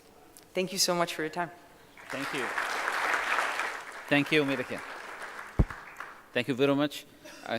As you know all, that the Innovation Lab is a very powerful tool for the innovation, especially for the youth. Speaking of the youth, you know, the theme of this annual meeting is about youth empowerment. Now, before we open question and answer from the crowd, I would like to ask our speakers to share with us how innovation help youth empowerment, if they have any practical example that they can share with the crowd before we open the question and answer. We start with Dato Mark. Okay. Well, one of the things that I did mention in my presentation was the Design Thinking School that we started 5 years ago. We've trained about 3,000 youths, as I mentioned, in the age group 20 to 35. The schools, we have separate programs, but specifically in that age group, we trained about 3,000. And a lot of success stories coming out of that. There were many individuals, after going through that program, not just going back to their organizations and using design thinking, but even a lot of startups as well. For example, there was one young lady who, after going through the program, she had a startup called GoGet, which is basically providing, running errands for busy executives in the city. And in the space of 6 months, she had 2,000 people working for that startup. And so design thinking actually is a very useful tool because it really forces you to think about your end customer. How can you come up with better ways of serving that end customer? So you literally step into the shoes with the end customer and you start generating lots of ideas, and then you actually go and test that ideas in what we call rapid prototyping, and so through that sort of process, the chances of a startup or implementing an idea actually increases in terms of success. Very interesting, very interesting, mashallah. So this is from Malaysia experience. Let's see from UAE. So back in the country, in the UAE, a majority of the people who works with innovation are young age, in terms of age. Probably going to the experience of the Ministry of Finance specifically, we're a group of young people who have been recently joining the ministry. And those are the advocates of innovation in the ministry. Those are the ones who are leading the ministry on the right path that has been designed by the government for innovation. And this has been topped by the ministry being awarded as the most innovative government agency in the recent cycle of the Distinguished Performance, Sheikh Mohammed bin Rashid Distinguished Performance Award. And this is a very good sign because most of the young people get motivated with such kind of achievements, recognitions, and not to mention that they do not, the likelihood to face resistance to change behavior from those people are very low. And this is exactly what we needed to foster innovation as a culture, as a way of conducting projects and developing new ideas in the ministry. MashaAllah, very good. Now we come to Dr. Nabil. I think there are three themes of engaging the youth. Based on the first one is actually on know it. So knowing what is innovation is all about and how they can innovate and even into the commercialization of innovation. So in terms of that, it was a couple of activities, events, I would call, for raising the awareness of the importance of innovation in the knowledge economy. The second thing is actually experience it. So some of the, I would say, the activities that we did at Wadi Makkah was on you experience innovation. So you have the prototyping center, whatever activities or services you provide for them. So when they experience it, there are sometimes when you raise the awareness, but you don't provide the services to help them, it's only awareness, so that they can't. The last thing is actually practicing, which is actually being an inventor and an entrepreneur that transform an idea into a startup or a product. And in that exercise, we're having the accelerator program, where they get the funding, the mentoring, the coaching services. So these different know it, experience it, being it, is the different categories of services you can provide. And let me tap onto actually a very important initiative happening in Saudi Arabia in alignment with 2030, which is the establishment of Prince Mohammed bin Salman College for Business and Entrepreneurship. Because there is a great gap, I think, in the region here on focusing on entrepreneurial education in terms of entrepreneurship knowledge, skills, and also the entrepreneurial mindset is missing in the region. So that's the aim of this new college that is being established actually a year ago. And that will provide actually a multiple of educational programs, executive education, continuing education, and also the formal MBA programs focusing on building the entrepreneurial mindset, because that's very important. Sometimes you provide the skills, the set of knowledge, but the entrepreneurial mindset transformation or being it happening is not there. So that's in short what programs, activities. Is there any age restriction for the? No, it's for all. Very good. Okay, we come to Professor Ghada. To start, in ASTIF, we believe that innovation is anti-aging.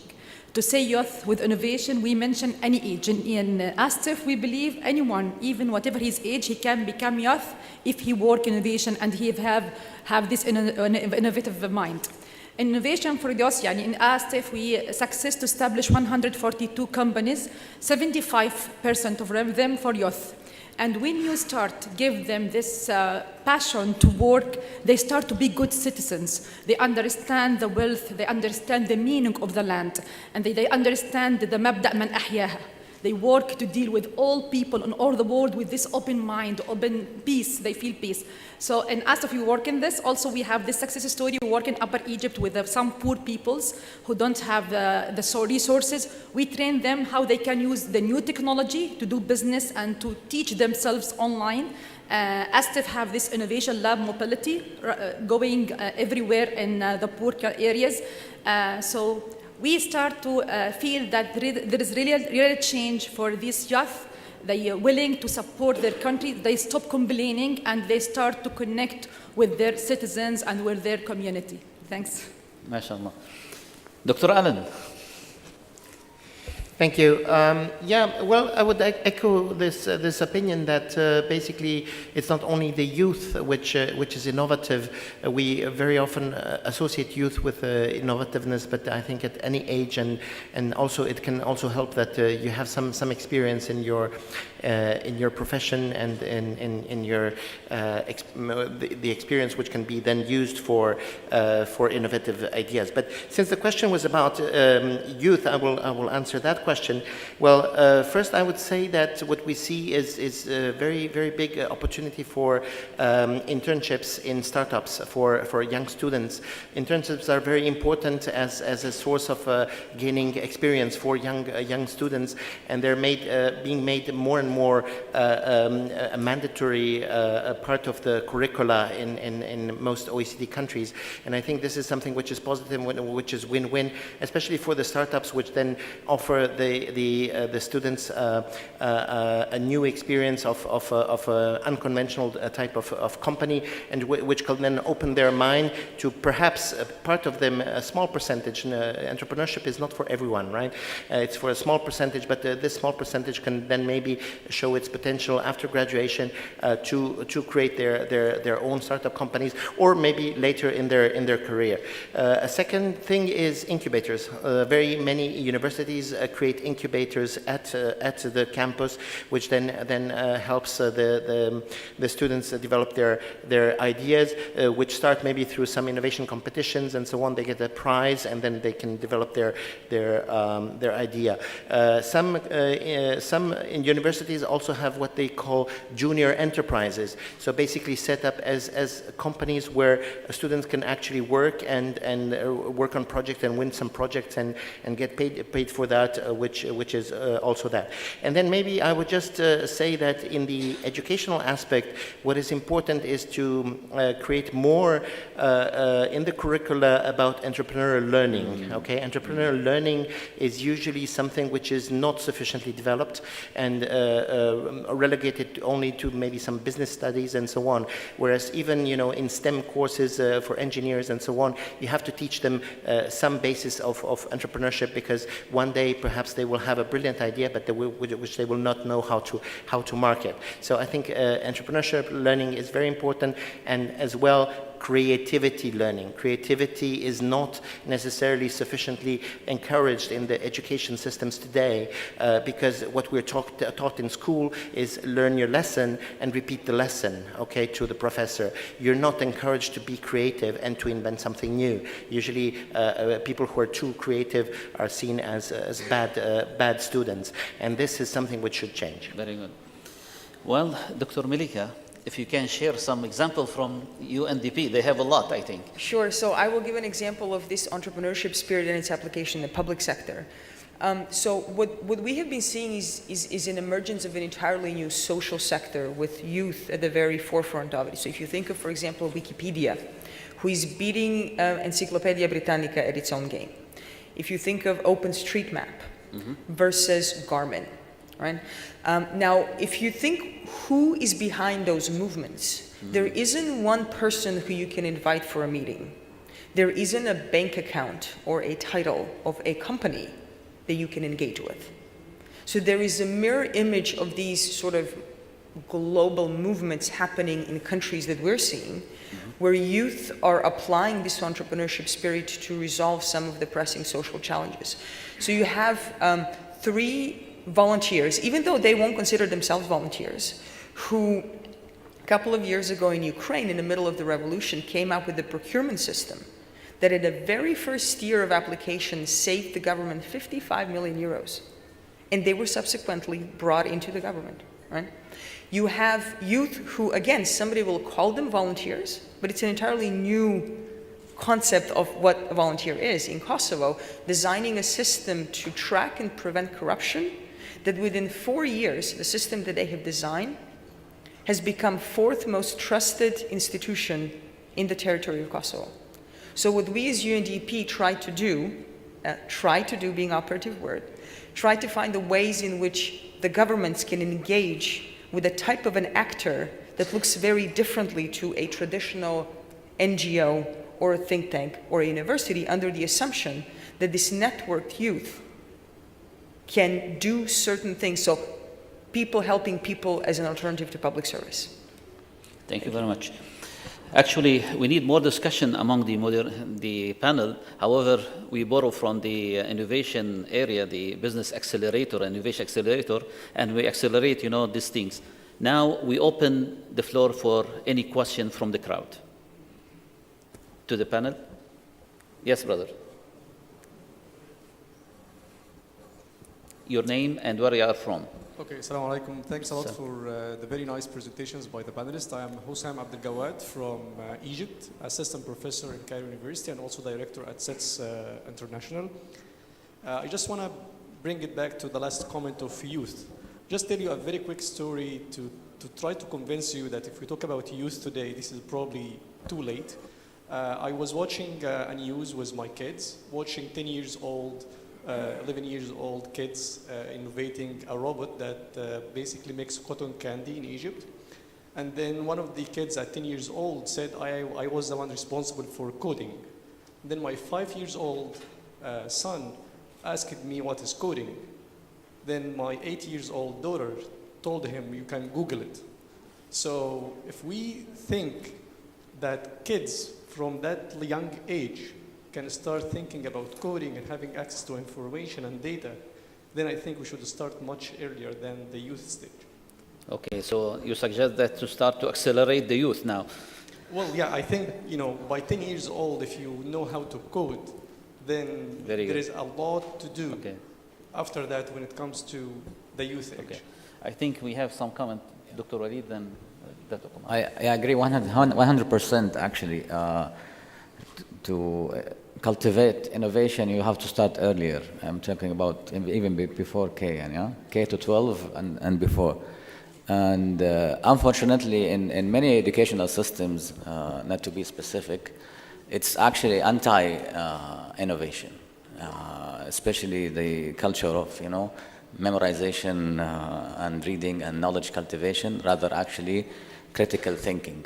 And there was actually the start of the innovative enhancement of design thinking education in K to 12, actually, where we go earlier at school.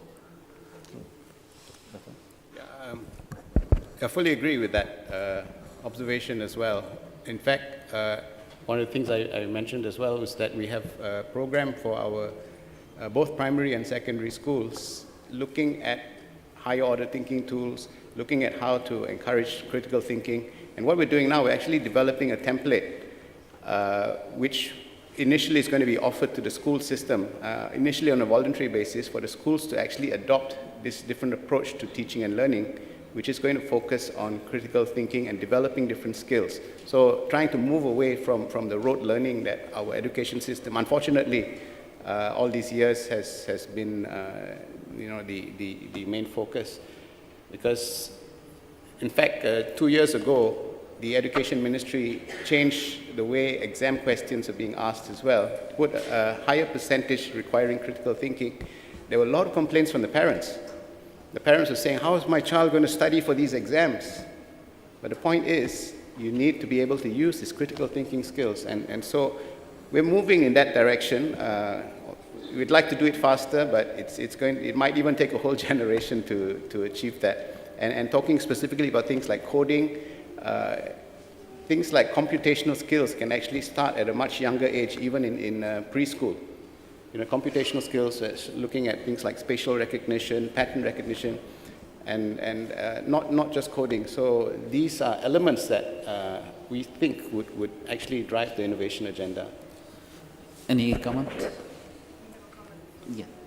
Do you have? I do. Yeah, please. Is that okay? Yeah. Okay.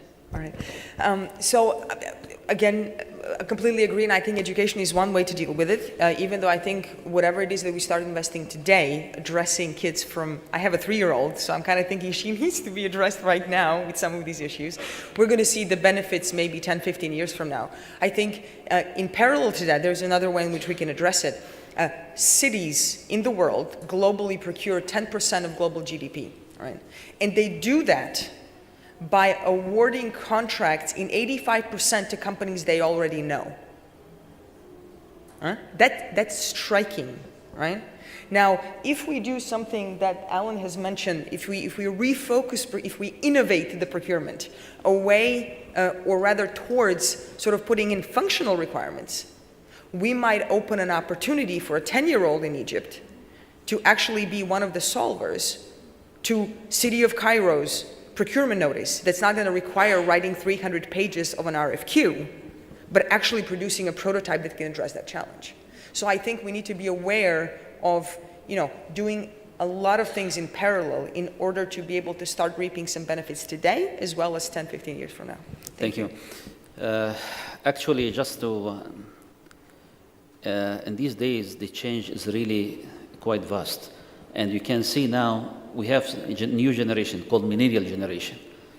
I'm sure the generation following the millennial generation will be completely different than what we think. They have different mindset, And this mindset, I think, is changing as well. So I expect the next generation will be much tougher. Now we start asking our kids about some issues. What do you mean by that? What do you mean by this? Well, I think we have our brother. My name is Hadi Ushnak. I am happy I started Taiba Knowledge Waqf.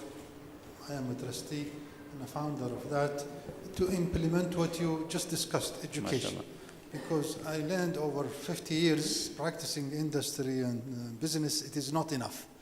You need to change the child mentality, and the new generation should how to be leaders, innovators, and knowledge economy. So I'm very happy to attend this session, and hopefully we will cooperate with Wadi Makkah. I have been cooperating with STF for many decades, but I suggest for IDB to find a platform or basically an electronic network to connect all these people who spoke and others and people like me who want to connect and cooperate. Because the purpose of Taiba Knowledge Waqf is really to start from kindergarten, change education system, change social habits and thinking, and accept everybody. It's not just by the traditional way of who is right and who is wrong, but encourage young people to think outside the box. MashaAllah, MashaAllah. We always impressed about the Waqf activities. We are very creative in our member country, really creative in creating the Waqf. And this Waqf is really new idea and new things that how we can make the Waqf in a new area, to implement in a new area. And hopefully, inshallah, we can see the new wave of Islamic finances about Waqf, inshallah ta'ala. Dr. Adel. I'd like to pose a question in different subjects to all the participants. Dr. Okay? What you're doing is really very important in a region that is very not friendly to NGOs. So why do you do it? Okay, that's a quick question. And what difficulties you are facing? Nabil, you are a religious university, Al-Qura, you are going into technology, that's a big jump. I remember when some time ago, one of my colleagues who was coming from religious also university, he said, come on, you don't need technology. In the future, there will be fighting by safe. So do you really find technology very important in what you do in a religious basically education? Dato, Malaysia. You've done great into when you released the patent system. You allowed the researchers to use their patents, to apply them, not to be tight with the institution. Is that rewarding? Is that thing working? Because I know in Egypt, we really have a problem that the institutions still are very, they're hanging. They don't want the patent to go to the inventor. They'd like to keep it for the institution, hoping that sometime it will generate money. Fatima, the innovation fund, the latest innovation fund, Mohammed bin Rashid Innovation Fund, that you're opening it for the whole world. Isn't that loss in the GDP? You are going to invest into companies that are not part of the UAE. They might just take your money, and later, once they grow, they fly away. Do you think that's good for the UAE? My dear, Dr.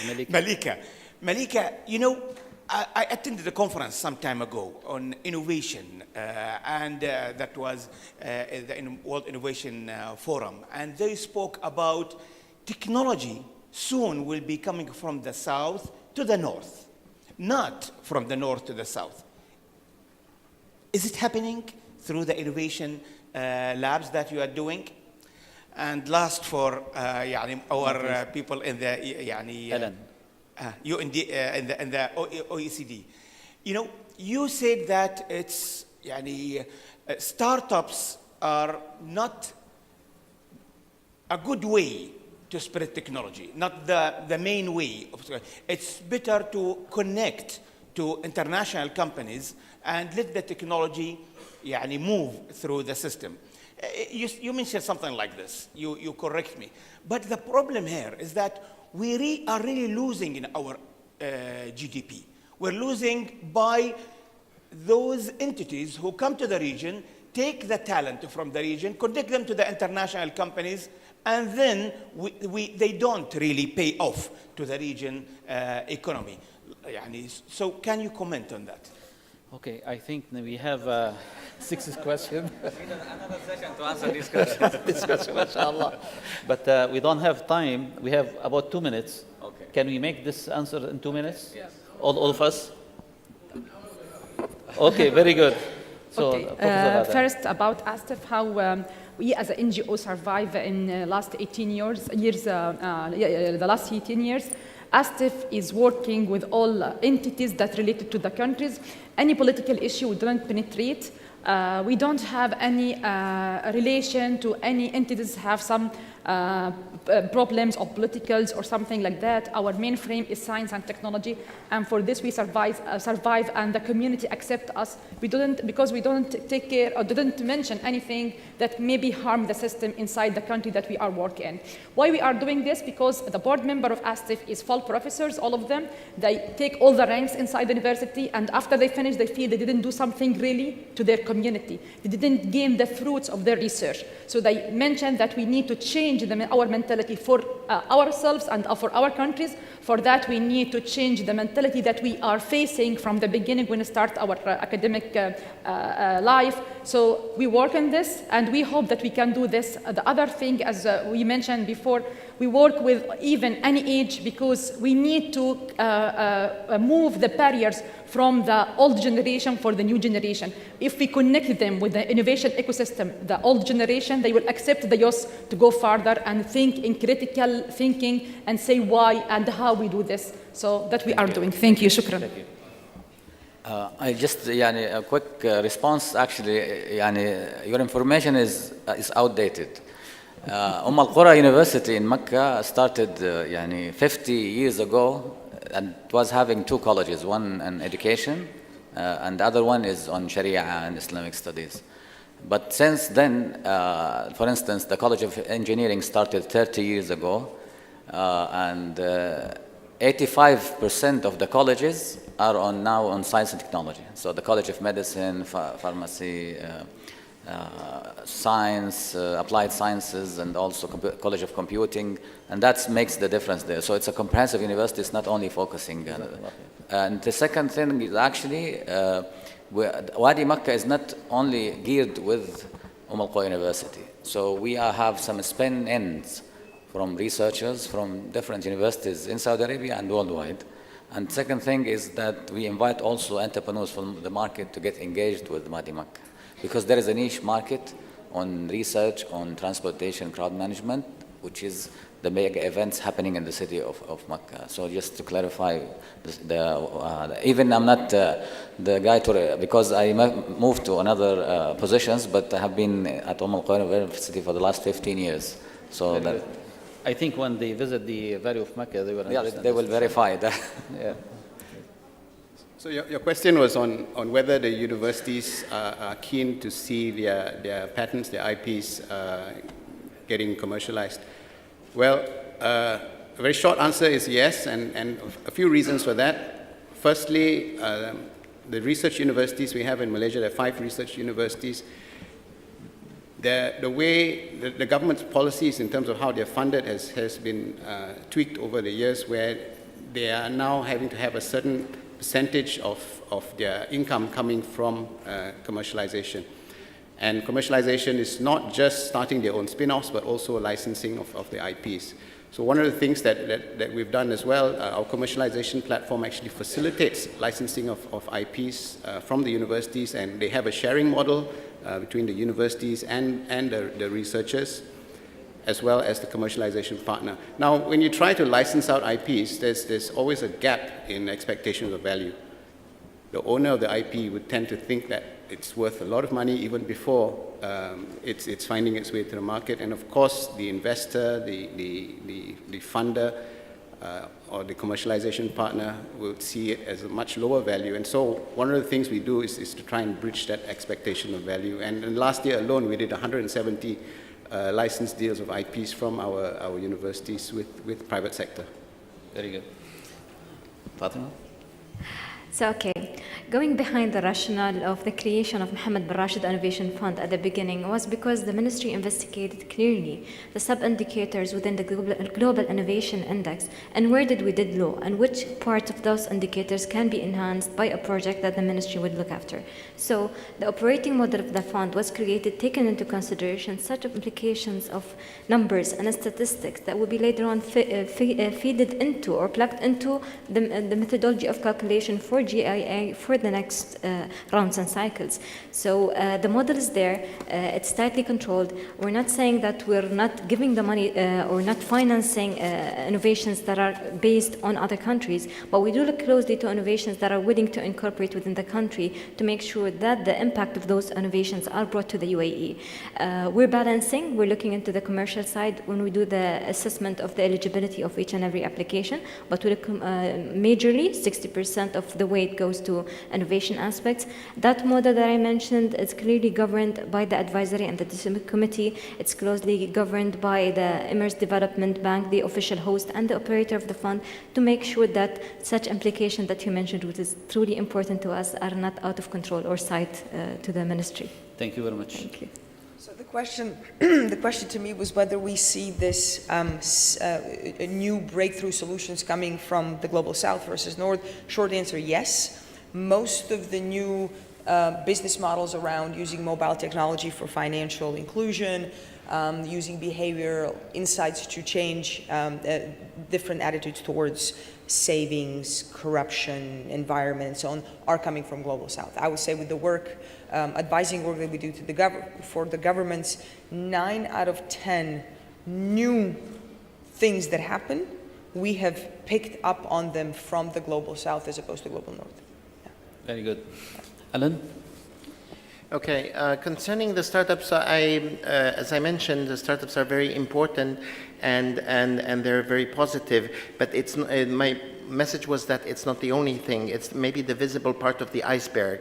Okay, the large part of the innovation. Mr. Rosario mentioned Steinbeis. Steinbeis. What does Steinbeis do? Steinbeis connects the university professors with existing SMEs, existing companies, and tries to create projects which will improve the processes and products of existing companies.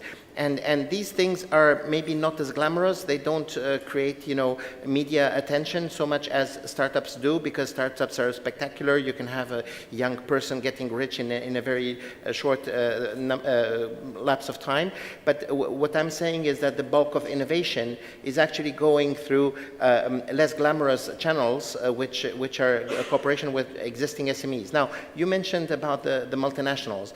Of course, you do. You can have the multinationals trying to take your knowledge away, but for this you need to have very good intellectual property legislation and good contracts and good lawyers who are going to protect your intellectual property. Okay, and basically then in the collaboration with the multinationals, I think it's very important that your academic institutions here in the regions get on the map, and somehow be seen as interlocutors also by multinationals. Why not? But my message was not give it everything to the multinationals. I'm saying there are mature companies here in the region, both SMEs and mature companies, who maybe do not need very high-tech solutions, but need solutions to some problem. And innovation is not only about technology, it's also about non-technological innovation. Look at the Oslo manual definition. It is very broad. Okay, you can have an incremental innovation. Whatever can bring value to the end customer is innovation. Thank you very much. With this, we come to the end of the first session of this Innovation Forum Day. Now, the next session will be about the startups. They will discuss the challenges, their experience challenges, and how they overcome of these things. But before we go to the startups, and we need to announce about one thing about the FinTech global competition done by IDB. So the global competition, this is the first time IDB that realized that we need to do something about the Islamic finance. and what are the challenges from financial and technology point of view, so that now we are in the arena of Bitcoin, we have blockchain, we have so many things, and we have really challenges, so we need to see how we can overcome it and what are the solutions, and this is why we introduce the FinTech Global Competition video.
And thank you very much.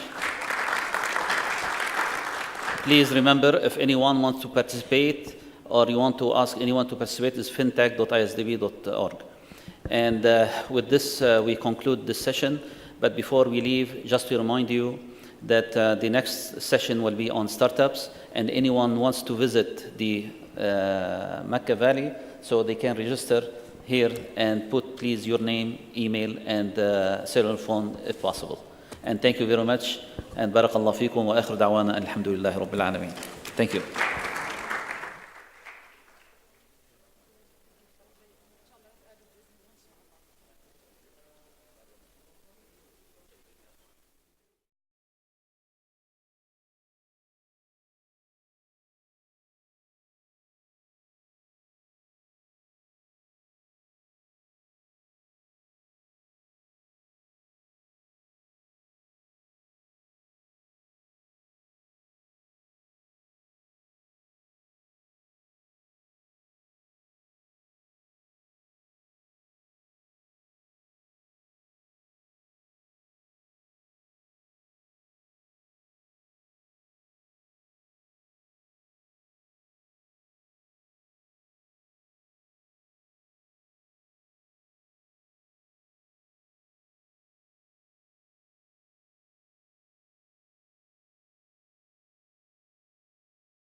you a brief description what Qirtas is, and then talk to you about our experiences and what we did for the past years. Actually, I started Qirtas because I was so inspired and so passionate about reflecting our culture in a good way. So Qirtas is actually about taking inventions, especially historical inventions in the Islamic and Arabic cultures, and transforming them into contemporary products. So we take inventions created by Al-Jazri, Ibn Sina, Maryam al-Istirlabiya, and these other scholars at the time which Islam was actually at the peak of its development in these scientific fields. And then we create like building sets, toys, educational materials, stationaries out of these inventions. We started a year ago, and I'll talk about 3 challenges actually that faced us. The first challenge that faced me actually, that my background was actually in the creative field. I studied design, product design in specific, and then entering and taking a step to actually grow what used to be a graduation project into a business was a big step. I was in the mentality of a designer, of a creative person. And then with the guide of the mentors and the incubators that we were in, I was starting to adopt the mentality of business, entrepreneurship, and that helped a lot. And I would say if any person is out of the field, we should educate ourselves with the skills that are needed. I actually also found a good team around us. So a good team is actually once you have a shared vision and you have different sets of skills, you can build actually a complete ecosystem around your concept. The second challenge that faced us was actually production, because initially we wanted to produce locally or regionally, but because of the nature of our products, they are very intricate pieces of wood. We actually were not able to find a production facility that had enough skills to produce these products at a reasonable price point. So actually we had to shift our operations overseas in order to guarantee a good price point with a good quality. The third, actually, that caused us to go through the third challenge, which was logistics. Once we shifted the operations overseas, we had actually to do we had to have logistic partners, and then we're still in the hassle of finding a good partner in order to ship our products, and then also to ship them to us, to our office, and then from our office to all the customers that are ordering worldwide. We have customers in more than 20 countries, and we need to ship our products to them. So these are one of the three problems that faced us. But actually challenges come every day, and with the help of the mentors and the persistence that we're facing, we're able to grow day by day. That's just a brief about Qirtas. You could visit our booth to see and experience our first product. You'll find it in the booth. And tomorrow we'll also pitch our startup in more details. If you have any question, please approach us afterwards. Thank you.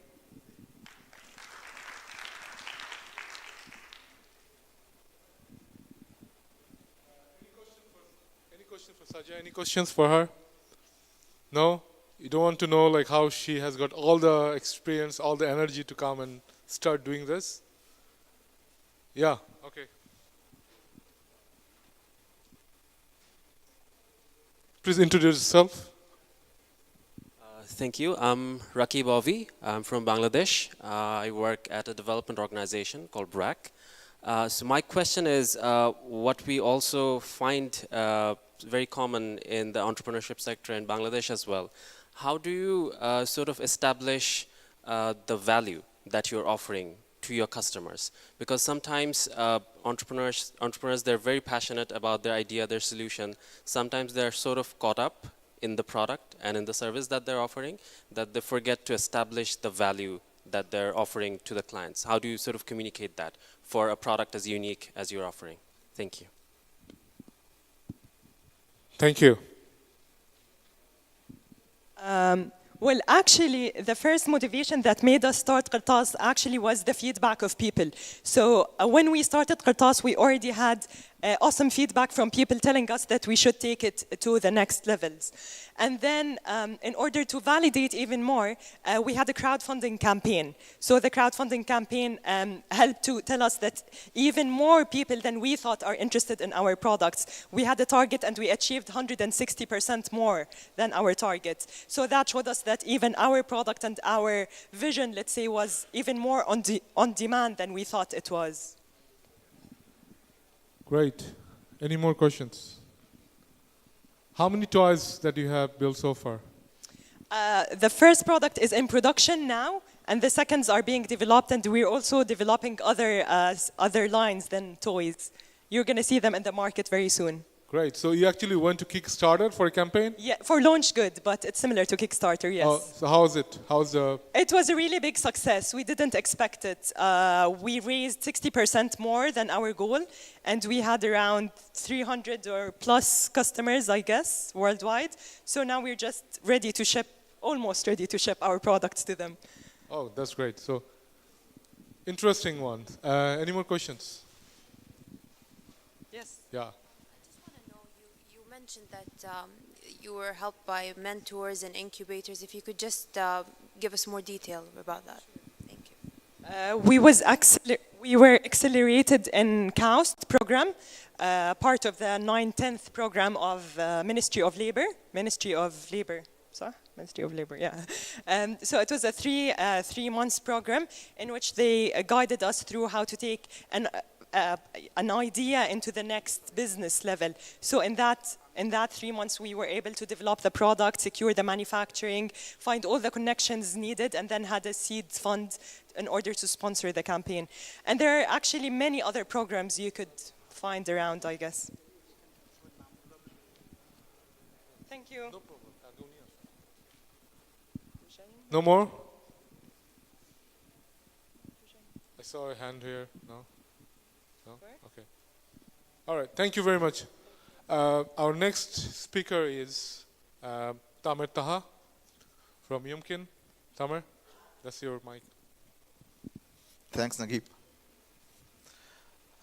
Good afternoon, everyone. I'm happy to be with you here today. I'm Tamer Taha, founder of Yumkin.com. I'm from Egypt. I started Yumkin.com, which Yumkin, by the way, in Arabic means it is possible. I started it in 2012, 5 years ago, and in the beginning it was a crowdfunding and crowd-solving platform, but then it changed. So let me tell you my story. I'm an economist by training. I was graduated in 2009, and then I did my master's in France, and then worked a bit with the World Bank on innovation and knowledge economy. I found that there is a gap in the market, especially in the MENA region. The gap is that low and medium technologies or low and medium tech industries are not innovative at all. They are the one who suffers from the Chinese and the East Asian competition. They are the ones who have the most, who acquire the biggest number of jobs opportunities, who creates the biggest number of jobs opportunities. However, they are the ones who are most threatened. This is because, from my view, that they are not innovative enough. And there is most of the support provided by our governments in the region is provided for the high-tech companies, the IT, software, and the others are not really supported by innovation. So I thought, okay, what can be done in this area? And I created a platform. Of course, I went through a lot of this journey of accelerators, incubators, competitions, all this, till the idea got matured and we got our first seed funding of $10,000. That was the beginning. And we started a platform to link the industry with the innovators. So what we do exactly is that we come up with challenges, basically R&D challenges, either in the design, in the manufacturing, in the production process. We elaborate these challenges, we write them in a scientific way, and then we post them online on the platform on Yumkin.com. And students, researchers, innovators, the crowd, generally the crowd, compete with each other to solve this challenge. The winner gets an incentive, a financial incentive, or a non-financial reward, either coming from the solution seeker, whether it's the factory or the NGO, or a sponsor, so a third-party sponsor who wants to do this matchmaking. So that's basically it. We started also, we had a failure story that I want to share with you, which was a crowdfunding component of this platform. So we had this crowdsolving, and also before we had also a crowdfunding, but we shut the crowdfunding platform because of different reasons. Firstly is that the competition was really tough, especially on the international level. The quality of the projects that came to our platform was not ready to be crowdfundable, and we didn't reach the mass, like the critical mass to engage the crowd in the crowdfunding. And this was, by the way, like 5 years ago, before the crowdfunding as a concept was not really known like it is now. Talking about generally a broader scope about the challenges like most of the startup face. I believe there is so much opportunities for startups that is even a bit toxic. Like if we see the number of competitions for all these startups now, it's like a buzz. Now any small governmental entity or any small company wants to create to do an innovation and entrepreneurship competition because it's a buzzword. Everybody will be happy, and there will be something at the end that is innovative and so on. However, the value is not really something that is tangible.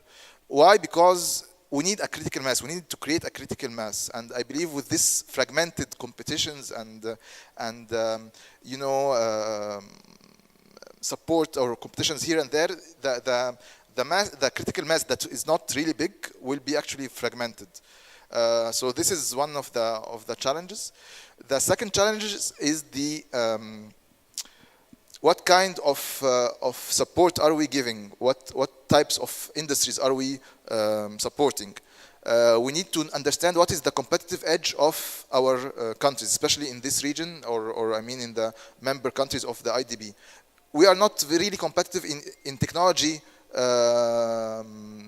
driven industries. We are basically more competitive in labor-intensive industries like textile, food and beverage, manufacturing industries, and so on. These are the industries or the sectors that really creates a lot of jobs.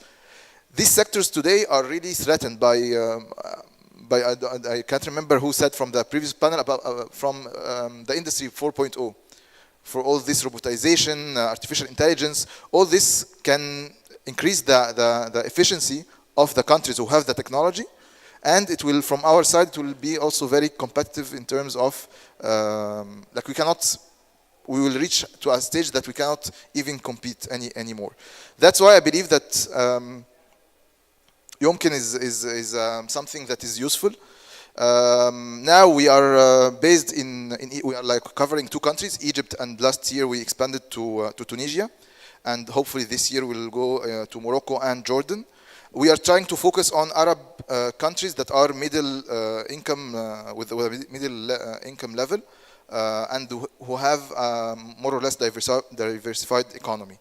The platform is in 3 languages, Arabic, English, and French. And we'll be happy to, we have a booth in the exhibition, and we'll be presenting on after tomorrow also a detailed about the platform in details. I'm happy to answer your questions. Thank you. Thank you, Tamer. So any questions for Tamer?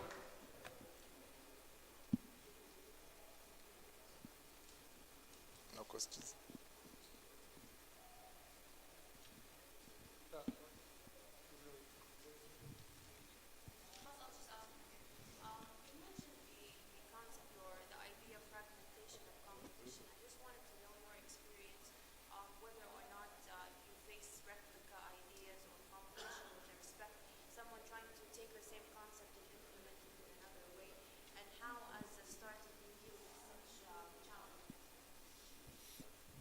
Definitely there is like imitation people try to imitate you, and like I remember that there were after just 1 year of the launch of Yomkin, there was a platform called Momkin.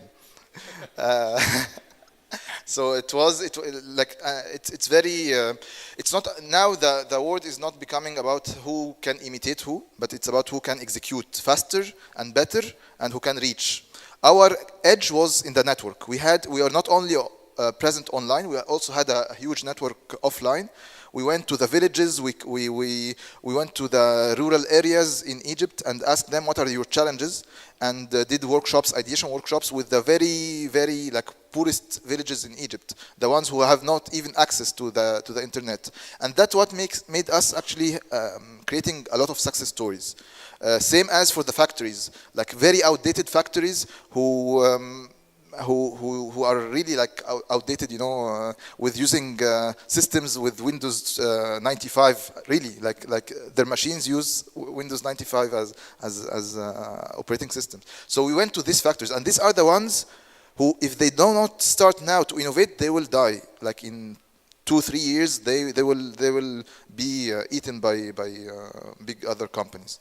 So it's about we used very well our first mover advantage, I think. Thank you. There's one question. Hi, Mohsin from Financial Products. You also crowd fund such projects which go through your innovation platform. How far has Islamic financial products played a role in funding projects, and do you see moving into this direction more in the future? Thanks, Alan. We used to crowdfund, like the model was to crowdfund also the innovations coming out of this of the platform. However, we found that operationally it was very hectic, so we couldn't focus on both sides. So what we did, we partnered with other crowdfunding platforms like Zumail and Tenra, who are focusing on crowdfunding, and we try to be the pipeline for them for the innovative ideas. However, now what we are trying to investigate is to work with microfinance institutions, especially working on Qard Hasan and Musharka. Why? Because we believe that these microfinance institutions are now focusing on very low value added projects, like grocery and things that are not really innovative, and that would just just keep poor people on the poverty line, not increase their income level. So what we are trying to do, and maybe we can discuss this further, is how to work with microfinance institutions to guarantee for their clients that this innovation will work, and then they get their money back from the. So this is a model that it's an innovative model for innovation, and we like our plan is to try it this year and next year, inshallah. Thank you. Tamer, I have a question. I know that you are expanding to Tunisia, right? So can you tell us a little bit about it, like how it started?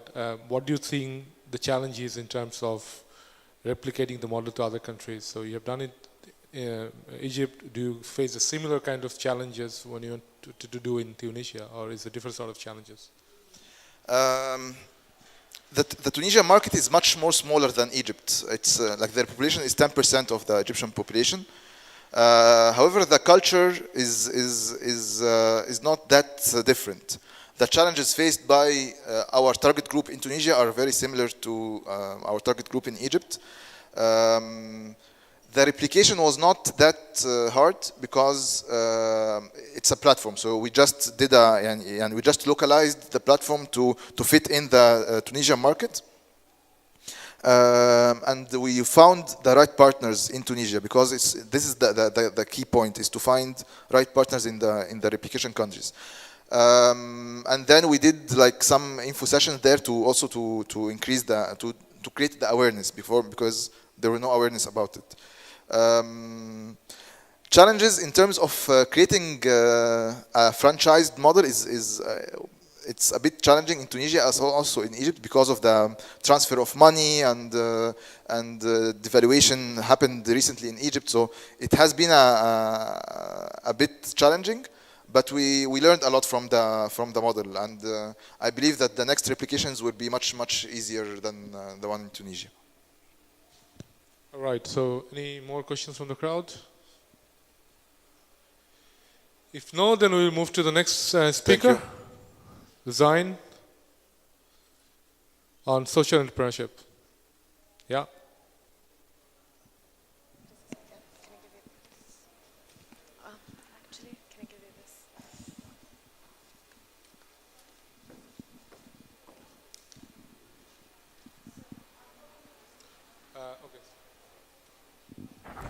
Hello, hi. I'm much comfortable using the podium for so many reasons, so I don't hold my notebook.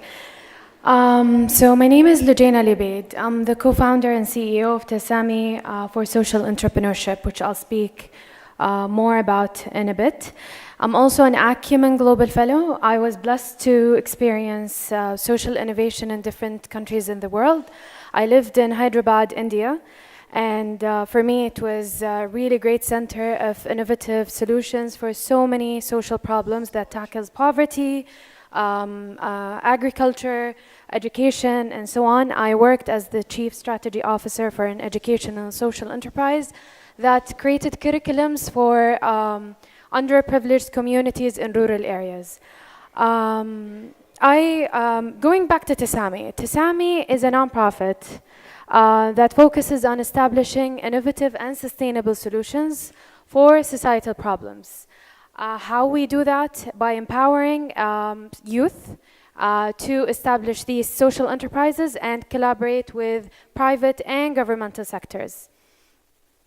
And in Tasami, we do have now a one-year program that incubates and accelerates social enterprises. We focus on two main outcomes. First of all, establishing social entrepreneurs with great leadership skills. Second of all, social enterprises that are scalable in terms of impact and in terms of sustainability. This is what we do. Also, we are in the process of establishing a social investment fund in Saudi. We're also in the process of establishing an online platform that can give a lot of Arabic content in that regard, which is one big challenge in the social entrepreneurial sphere in Saudi Arabia. We're also collaborating with few semi-governmental agencies to establish social innovation labs. So the journey of Tasami has been going on for the past 5 years. And it has been going up and down for so many reasons. The first challenge we actually faced is actually understanding which legal framework we can establish ourselves upon. And it was a journey of 2 years until we understood that there is another great solution to establish a nonprofit at the time, 5 years ago, and we are an endowment. Tasami's management and team believe that endowment is the mother of all of innovation. So through the Islamic history, endowments has been providing a lot of solutions for a lot of societal problems, even the smallest ones that we never thought about, which is like there was an endowment for broken plates. And there was another endowment for feeding the birds around the country. It's unfortunate that we lost that innovative mindset in how we actually tackle our social problems when it came to endowments. It became so traditional, and we hope that as an organization that we're gonna change that in different ways. One of our entrepreneurs, we supported few entrepreneurs over the past few years. One of our Mish'al Al-Khrashi provided a solution for food waste in Saudi Arabia. So Saudi Arabia actually imports 1.1 million tons of rice every year. And we actually waste 400,000 tons, which means that we actually waste 1/3 of what we import. That's a very big problem on a national level. And it's a huge waste of resources even in terms of how we tackle this as a nation. Mish'al designed a plate, which is the root cause of most of the problems for the lamb feast. Who didn't see a lamb feast in Saudi Arabia? Raise your hand. You didn't see? Oh, I hope you're going to see in the next few days. So the lamp feast is basically one big lamp over a big plate that is full of rice. So people usually eat the meat and leave the rice. We use around 3 to 4 kilos in each and every lamp feast. And with the design that Mishal had in mind, we actually save 1.5 to 2 kilos in each and every lamp feast we have. We sold 100,000 plates in Saudi Arabia, and now we're in the process of actually expanding to GCC countries. And our next goal for the next year is 250,000 plates in GCC countries. That's one example. That's one entrepreneur. Imagine what we can do with so many entrepreneurs. But also, Mishal faced another challenge. Intellectual property rights. There has been a lot of, my friend was just speaking about imitation and how people can copy ideas. But it's also a real problem when it comes to intellectual property and intellectual design, because it's easier for other people to copy the plate and use great connections to tap into the market than a small entrepreneur with a small enterprise. Another challenge we had in our journey was the lack of data and understanding what's already out there in Saudi Arabia. It has been a very interesting journey for us. We had to do our own research. We depended on design thinking, human-centric design, design thinking process developed by IDEO. And supported by Bill and Melinda Gates Foundation. And through human-centric design, we go through 3 phases. First of all, hearing, which means collecting the data through different methodologies and through different resources. Having different conversations in different contexts, not necessarily the ones that we are focused, not the ones that are related to our problem or our cause, but to even expand our research to the white space that we never tap into. So I'll define the white space in a different way. I'll be actually asking you a question. So do you remember how people listen to music over the past 50 years? First it was the black records, right? Then they became the cassettes. And then they became CDs, and then iPods, MP3 players, and then we're now in the era of live streaming on our iPhones and our mobile phones. And what do you expect the next era would be providing us a tool to listen to music? So what's after live streaming? No one knows. And that's actually the white space that no one knows. And in terms of social innovation, there has been a lot of white space all around the world, and specifically in Saudi Arabia. The third sector has been dominated by a very traditional mindset in terms of how we spend our finances, and even the traditional mindset of the donor always wants to see their money purchasing goods that are given to the underprivileged communities in Saudi Arabia and outside Saudi Arabia. And that has been a challenge. Because we only wanted immediate results. We don't have any patience to understand what is the real cause of the problem, and it has been an interesting journey for us, because at the beginning we were sort of aliens when we started talking about social entrepreneurship in Saudi Arabia. Whenever we go to companies to sponsor us, it has been the response was always, but you're just doing business. And when it came to nonprofits or foundations, their response is like, you're just like profiting from the money you're going to be given. So, thankfully, For the past 5 years, the conversation and the awareness of what social entrepreneurship is has been big. And that's why we're in the process of establishing a social investment fund. We have social entrepreneurs, and 70% of the Saudi population is actually under the age of 30. That's a huge capital to invest in. Never mind the finances or the challenges we might actually face, but investing in people is very crucial for us at this moment. So Tesami, at the end of the day, exists to fill gaps, and we cooperate with with the government and private sector to understand what gaps are out there. And hopefully that we're going to be reaching a point where we can understand how youth can provide solutions, not only expect them from the government. So thank you. Thank you, Luzain. Any questions? Any questions? Yes. You need to ask more questions to her because she took longer time for presentation. Oh. So.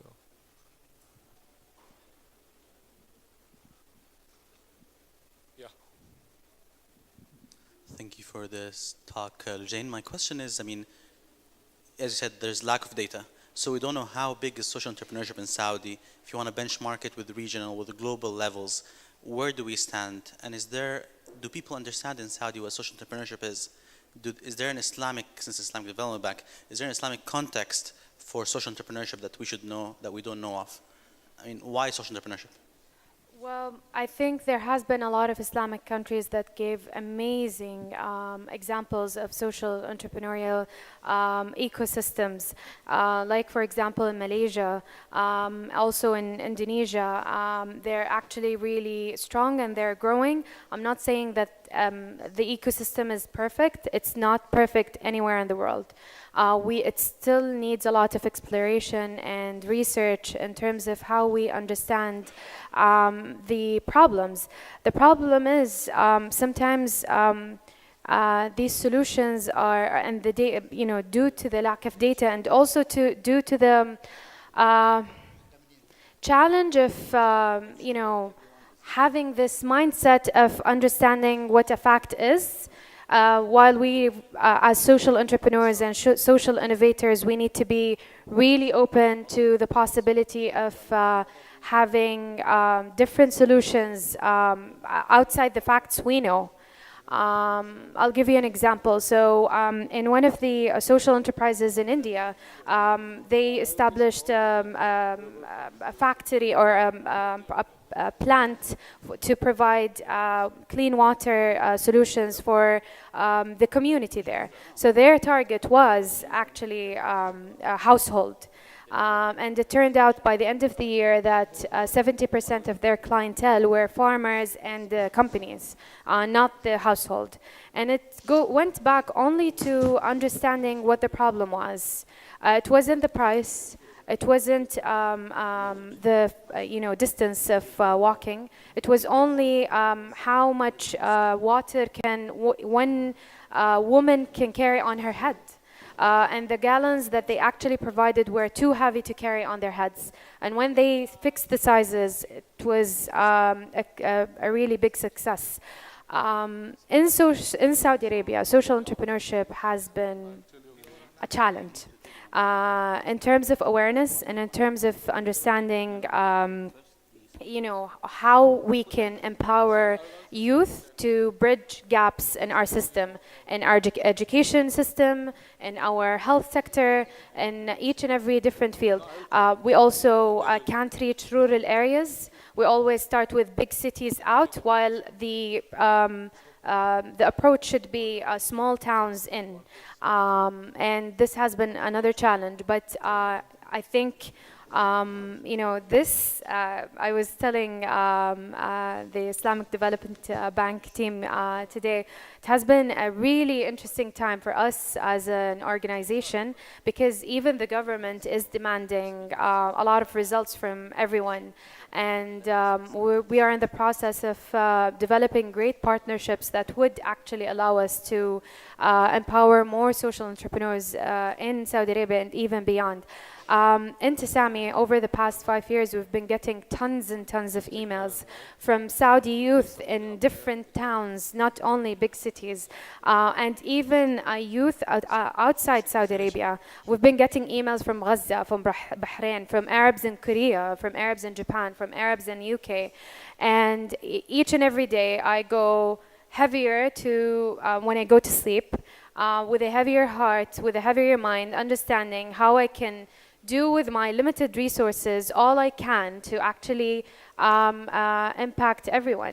And that's why we're trying to explore how we can be innovative with online solutions. All right, thank you. If you don't have any more questions, do you have any more questions? We need a very short answer, Zain, because we have a small token of Well, you picked a appreciation. topic that is very interesting. I know. I just wanted to know more about your relationship with your client and how you grow with them. Okay, so any relationship in life, not only in with a client and in a professional, context, requires trust, and that trust mandates transparency and honesty. If you can't deliver, you should say from day one that you can't deliver. If you expect that you might not deliver, you should actually notify them from the beginning. It's all about, standing up for the values you have and making sure that you communicate them well. And I think one of the biggest challenges for any entrepreneurs who have clients is means of communication, not only in the process of a meeting. One of the things I would also, part of the communication process is listening. Listening is not only sitting in front of a person and hearing what they say, but it's also understanding where they come from and how they became who they are and what they stand for in life. And then in return, you start communicating with them on that behalf, but not to be abusive of that information. Just being understanding more of who is in front of you and what do they expect and why they are doing it. So thank you. Thank you. Now we'll move. Thank you, Luzanne. Now we move to the next session. We'll just would like to give a token of appreciation to our speakers. For these, I'd like to call upon Dr. Abdul Nasir Minkar on the stage, please. Yeah.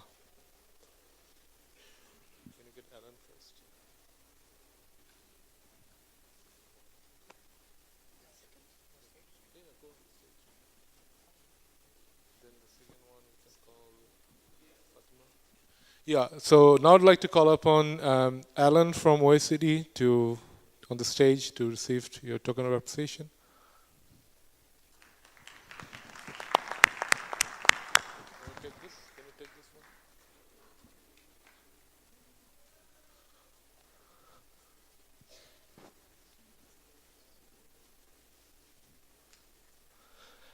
Next, I would like to call Fatima from UAE.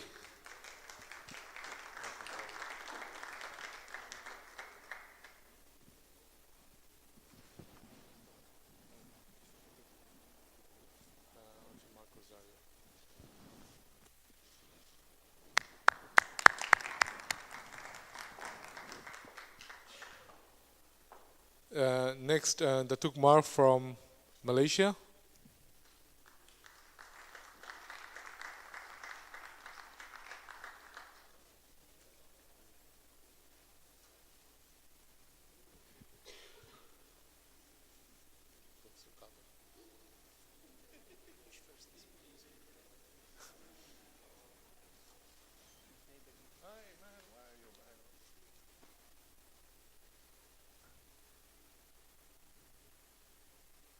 Thank you. Next is Milika from UNDP.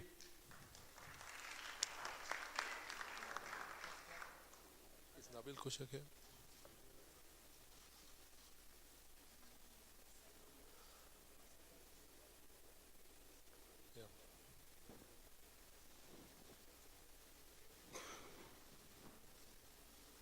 Next, Professor Gadar from Arab Science Technology Foundation.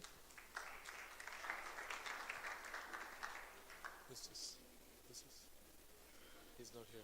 He's not here. No. Not here. This one. No. It's not here. It's not here. No.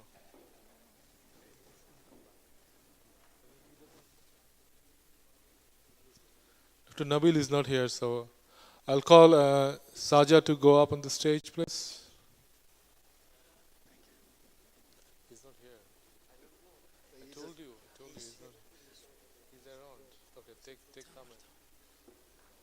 No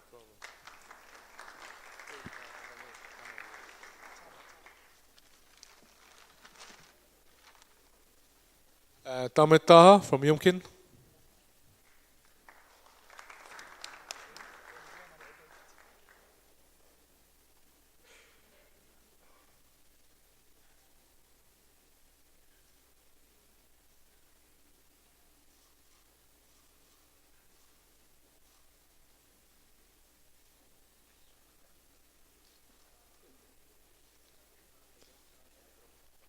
Last but not least, Luzain from Tamseh, right? If I'm not mistaken, I need to.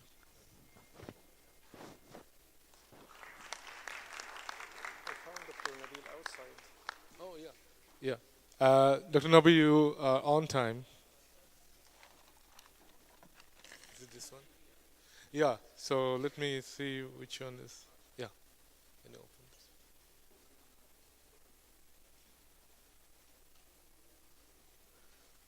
Dr. Nabil Koshak. Thank you.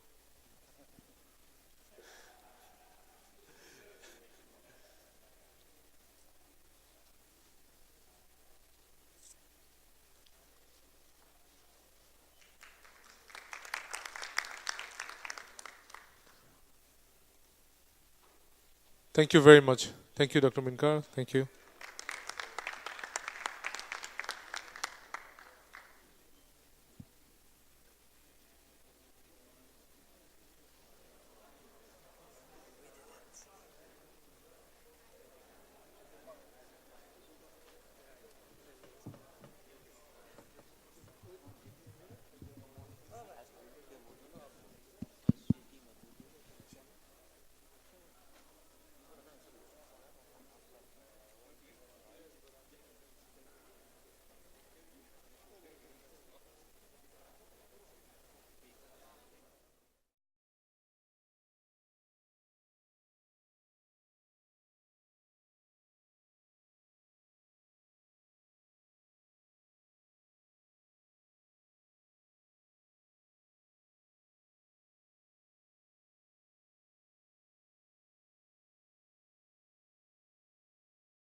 Drones which can measure from a distance, can measure the humidity and the meteorological development, can give you good information about how you need to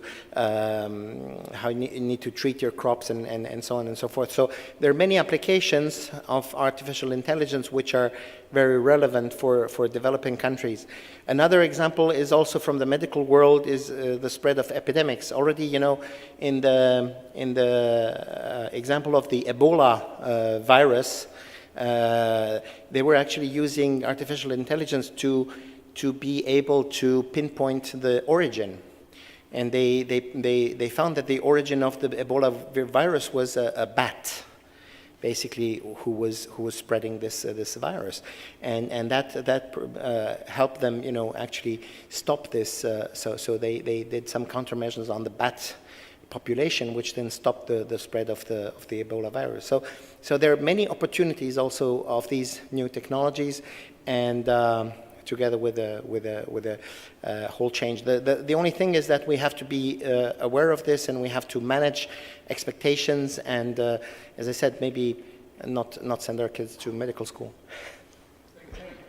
So, and that's very interesting, because there was a conference that I just attended last month. They're talking about the next crash is not going to be a financial crash, it's going to be a social crash. A lot of people will be out of jobs. How are you going to basically tackle that? How are you going to basically control that a lot of people are getting out of jobs, there will be social unrest. Uber is saying that by 2030, all the Uber cars will be driverless. So imagine all the Uber drivers, what's going to happen. So I'd like to go to the next speaker, if you want to share some insights, then Dr. Mark, and then we can come back. So, and anybody who would like to come and talk about it, you can actually come over here to the stage and talk. Okay, it's a very informal session, so. Maybe they should all come to the front. Yeah, actually I wanted to, but we didn't have much time to change the setup to fish bowls, so, yes. Right, thank you. No, I think it's a very interesting conversation, especially because I don't agree with my neighbor. Can you please introduce yourself? Yes, my name is Riyad Bukris. I'm an entrepreneur. I'm a founder and CEO of a company in Dubai Internet City called Blumina Group. And a little bit of introduction. I spent the first 12 years of my life working for the French telecommunication company called Alcatel. And then the following 8 years for a software editor that was a spin-off of Alcatel, specialized in contact center, call centers. I'm sure everyone is calling the bank and the telcos and dealing with some call centers. So I am an entrepreneur, and I just met and started a discussion 15 minutes ago. So it's the first time I meet, my neighbor, and I was telling him how much I appreciated his intervention this morning. It happens that we are building an initiative, which is a foundation with IDB for entrepreneurship. And I was telling him, all this is new to me. I'm an entrepreneur, but I never really reflected on the theories and the frameworks and all that stuff. I'm just doing my thing. This is what I have been doing. And so my take on what is the name? Alan. What Alan was saying, I really believe exactly the opposite. I believe that our kids, I have a son, he's 9 years old. He said he wants to do architecture. I don't know for how long he will keep that idea, but I believe that our children should have the basic education on medicine, architecture, and whatnot. And for sure, that their reality, their job reality, their profession reality, would combine that core knowledge with the assistance of artificial intelligence. And when we say artificial intelligence, I'm a technology man, and we have a machine learning. We are all familiar here with machine learning. Could you hold a hand? Anyone? No? Yes? Yeah. Okay. So to me, artificial intelligence are actually a set of algorithms that we build with machine learning science, data science. This is what we do. And this is the reason why when I discuss with our chief data scientist, it's always very interesting to confront the views, because I look at things from the customer side, from the market side, from the need side. This is really what I love to do, and this is maybe the reason why I'm an entrepreneur. From their side, it's really a technical thing. It's always about a set of codes. This is what it is. Even if it is Watson, we have like a very strong relationship with IBM. Even when I meet with the crowd of Watson, it's always about that. But it happens that when we get out from the building and we think artificial intelligence, we see something really of a different nature, where this, plus the singularity theory, then we end up with that idea that, well, we will be replaced. I don't think so, because I really believe that what makes us special, a special creature, I mean, we are human beings, we are beings, that algorithm can do a lot of things, but I don't believe that it can replace the being that is in a human being, you know? So from that point of view, I am very excited with the idea that tomorrow we will not have to worry about all sorts of things that today takes time and efforts, like, for example, searching stuff. No, okay, we all using Google, but we can imagine things which are much more powerful than what we are doing today with Google, you know, in terms of search. The idea of finding and spotting something just by the fact of thinking of it. I believe that this is very handy. I even believe that it exists. We are not aware about it, but I'm sure somewhere somebody already have, you know, the equation for that. But does it mean that it will, we will replace lawyers by machines? You know, you were suggesting that, right? Because there are a lot of talk about it, well, because of the diagnosis. Yeah, it's not so much about totally replacing lawyers. Yes. I think the nature of the job is going to change. Absolutely. Right. So, but it's exciting. Yeah. I see that as exciting. So we'll have lawyers with no skill may not have a job. Yeah, it means that people have to smart up. But this is a good news, right? As human beings, we aspire for more value creation than spending our time doing like repetitive tasks which are low value. Imagine now, if we think about our grandfathers, in even maybe my father, when he was young, was working in a factory. He was doing really a job that I would not like, you know, to do, or I would not like my son to do. But we were doing that, not talking about people in mines or in fields and stuff like that. So we were doing that because this is the only thing we knew, right? And we were fine with that, and we are doing the job. And then after that, we got even specialized. But that thing of being super specialized and doing 90% of the job is repetitive, a very low added value, is going to be part of the past and once for good. And I think this is a good news. Nevertheless, we will have lawyers, we will have doctors, we will have people who will be adding value to, I mean, we will be into this exchange. Okay, because I believe in service. Service is the fundamental base of exchange. And there, what makes us unique and what makes us special, I believe, will remain and will prevail and will dominate. And the machine will be that piece of code that works for us. So this is my case. Thank you. Dr. Mark, any comments? And then we have Brother Faisal Tahir Khan, who would like to join in the panel. So please go ahead.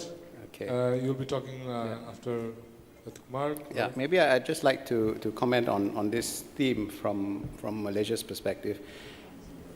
I mean, we're not just talking about artificial intelligence, we're talking about robotics, we're talking about all these technologies like IoT, 3D printing, geospatial data. These technologies are all moving exponentially. Cost is coming down. I mean, you take things like sequencing the human genome. It took 10 years and something like 2.7 billion euros to sequence the human genome, and now you can do it for $1,000 or probably even less. And what does all this mean? These technologies are all converging as well. So what in Malaysia, we're looking at this, and I mean, it's loosely called Industry 4.0 or Fourth Industrial Revolution. And the concern is how these convergence of these technologies are going to impact different industries. So in Malaysia, for example, we're a little reliant on cheap foreign labor, particularly industries like the plantation industry, things like rubber and palm oil, the construction industry. We've got something like 2 million foreign workers in Malaysia, in a country where of 30 million with a working population of probably around 7 or 8 million. So it's a very large proportion of the workforce are coming from low-skilled labor. And these are the sorts of jobs that very soon can probably be easily replaced. And so the government needs to look at the policies to try and wean away from this reliance on cheap foreign labor, particularly from those sectors that I mentioned. But apart from that, I mean, if you talk about disruptive innovations from the convergence of these technologies, every industry that you can think of, potentially there could be some disruption coming along. I mean, we've seen it even years ago, starting from the likes of Kodak with the digital camera. Kodak actually invented the digital camera, but look where they are now. They didn't embrace it because they wanted to protect the existing film business, photographic film. And then you've got more recent ones with Uber. One example we have in Indonesia, we have a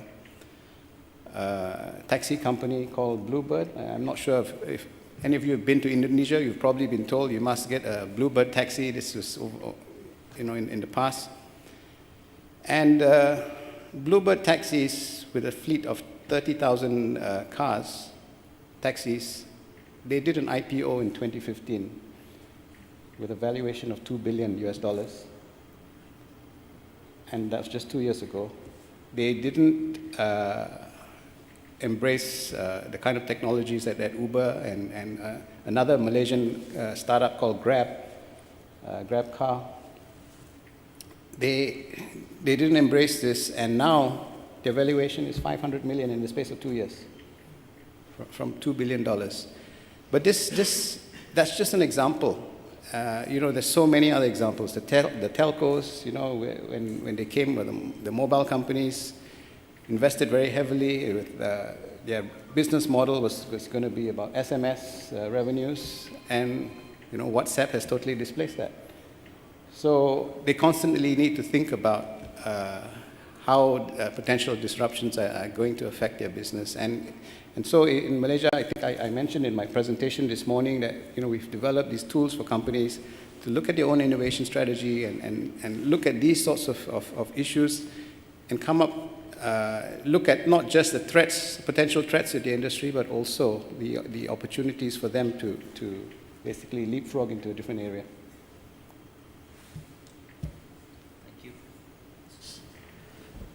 My name is Faisal Tahir Khan. I'm a serial entrepreneur. Started my first company I was still in university. And my friends used to call me a maniac, crazy guy, go build a career in a multinational company while you're being an entrepreneur. But I tell you, it's been 11 years. Every minute, every second of it was amazing, and it was worth it, alhamdulillah, by the grace of Allah subhanahu wa ta'ala. Just to give you a perspective, and I'll be mostly talking about the first theme number 1 and theme number 3, and I will cover my topics in that, and especially because we are here talking under Islamic Development Bank, under OIC. So my perspective and horizon will be for the Islamic world, which is 2 billion people, and what are the issues which we are facing as Ummah, and what are the things that are lacking the entrepreneurial culture in our part of the world. Just to give you a perspective, at the moment, US economy, GDP is $16 to $17 trillion. There are 270 million people. Japan, 128 million people, there are GDP of $5 to $6 trillion. China, 1 billion people with around $8 trillion GDP. We as OIC, 57 Muslim countries with almost 2 billion people on the planet, we are $8 to $9 trillion, and 50 to 60% of that is oil and gas, which is a gift from Allah subhanahu wa ta'ala, not man-made value-added products, which is a very alarming situation for all of us. This is just for self-analysis and self-actualization. Now, what are the key issues, I would say, after Second World War? Most of the Islamic world was colonized, and rest, I will not go deep down into the politics, but there a huge issue of our education system does not encourage analytical and critical thinking. That lacked someone who's coming out of university, there's a social fabric which is not ready to accept him as an entrepreneur. Most of our university graduates, then they graduate, the family wants him to join a multinational company, get married in 2 years, and follow a traditional path, because the society is not accepting failure. Only those young boys or girls have encouragement to become businessmen whose father has been a businessman or family is in business. But there's no hardly a young graduate, there's a lack of family support structure which supports a boy or a girl, go take risks, no problem, if you have failed, you can still rise up. So this is one thing very important, that we have to build a social fabric of failure, there's no problem, you can still start again. That's number one. So being a failure is a taboo. Whereas in American Silicon Valley, recently I was going through different videos of venture capitalist industries. The new VCs, they say, we do not invest in someone who has not failed, because we don't want someone to take our money and take experiments. So over there, if you have few failures under your belt, that's a success. So this is the crucial thing. One other thing is, try your kids to fail. Just to give you an example, my father stopped giving me pocket money when I was 20 years old. So last 14 years, I have not taken any pocket money. Being the only son, he was from very good company, but still he says, my brain started working on a Ferrari speed. How can I earn my pocket money? How can I buy my next laptop? How can I go for my next travel vacation? So I used to start companies, give me internship. I used to do small projects here and there. So because I owe that success to my father. And I think the reason I'm sitting here, because he stopped giving me pocket money, there was no free money, no easy money. Go hunt yourself, do your adventures, buy your own books. So the tuition fees, everyone say, but no extra luxury. So I think that was an excellent, amazing lesson my father did for me, which I learned a lot and I owe to him. So one other thing in Islamic world is a lot of free money for the kids. So if a 16 or 18-year-old boy having a Ferrari on his birthday, why he will wake up 8 o'clock in the morning and do a project? What will make him push to improvise? Because as you said, I'm sure you know, Airbnb, now a $9 billion company, the founders created because they had no money to pay for their house rent in California. That was the only reason they started the company. Now it's worth $9 billion. But how many $9 billion companies are there in all MENA region, which started? Facebook, that started in 2014, in 12 years, that company is valued more than $80 or $90 billion. Just out of how many companies we in 57 countries are there, started 12 years ago, valued $100 billion? None. So I think one basic factor, which I have always asked many serial entrepreneurs, let's imagine if Bill Gates and Steve Jobs was born in Jeddah, Riyadh, Karachi, Urdun, Marrakesh, or any part of the Islamic world, the world could have not seen Microsoft and Apple. We as a society have to answer those questions. What is making our boys and girls, when they go to those economies, they flourish? But in our part of the world, they do not reach their true potential, which they should have reached. These are the questions our economic leaders, our political leaders, our financial leaders, and our academic leaders have to answer. Just to elaborate, I have developed an economic integration model by improvising that gives a solution to the last part of the theme, which is we need to create a link between our universities, private sector, VC, and the entrepreneur himself. Because all these components has to go in a puzzle to create the ecosystem, so that when let's consider an entrepreneur is a seed, and the ecosystem is a soil. If the seed is amazing, fantastic, but if the land is not fertile enough, the fruit will not be sweeter. This is happening in our society, my brothers and sisters, that there's amazing seeds, Because unfortunately, the land is not fertile, that seed is wasted and does not reach its true potential. I will close my remarks with the famous story of Hazrat Abdurrahman bin Auf radiyallahu ta'ala anha. When he came to Medina Munawwara, when local Ansar offered him half of his property, half of his animal, and half of his assets, because he knew how to do business, he knew how to do trade, he just asked him, just show me where is the market, rest I will take care. Jazakallah khair. Thank you. So, anybody wants to come over to the stage to continue? Because now we move to theme 2 to theme 3, talking about the ecosystem, the culture of Silicon Valley, the entrepreneurial mindset. Who wants to come over to the stage? Tamer, yeah, go up. We want to have very quick discussion, so don't make it more than 5 minutes, all right? Thanks. Good afternoon. I'm Tamer Taha, founder of Yomkin.com. It's an open innovation platform. I think the model of Silicon Valley, like answering your question, the model of Silicon Valley is very different. And the details of the quality of jobs that you mentioned are also very different. For me, I'm a bit pessimistic about how technology will affect jobs in the region. I believe that let's say the developed countries are leapfrogging. They are jumping very well they're pushing forward the technology frontier. What we are trying to do is just to I wouldn't say imitate them, but I think that we are very obsessed by the model of Steve Jobs or Bill Gates or so on. From one side, because we don't know who is we don't have a role model here coming from our region, although I'm sure that we might have some. Secondly, we don't know what is our real competitive edge compared to the US or compared to Europe. Here we have a huge youth bulge. Around 60% of the population or even more are under 35 years old. From one side, you have great resources. Oil and gas is one of them, but of course, lands, coastal areas, like name it, whatever natural resources you will find in the region.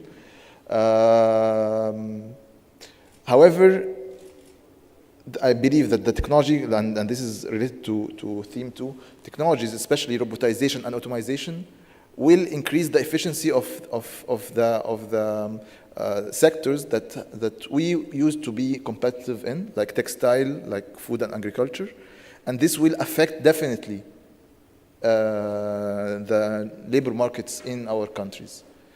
Like imagine a young entrepreneur in Europe tries to find a machine that will do the abayas that is usually done embroidered, I don't know, from here or from, and he automate this process. This process was handmade process. It's very labor intensive, but using automation, you will have no longer, you will not be able to compete.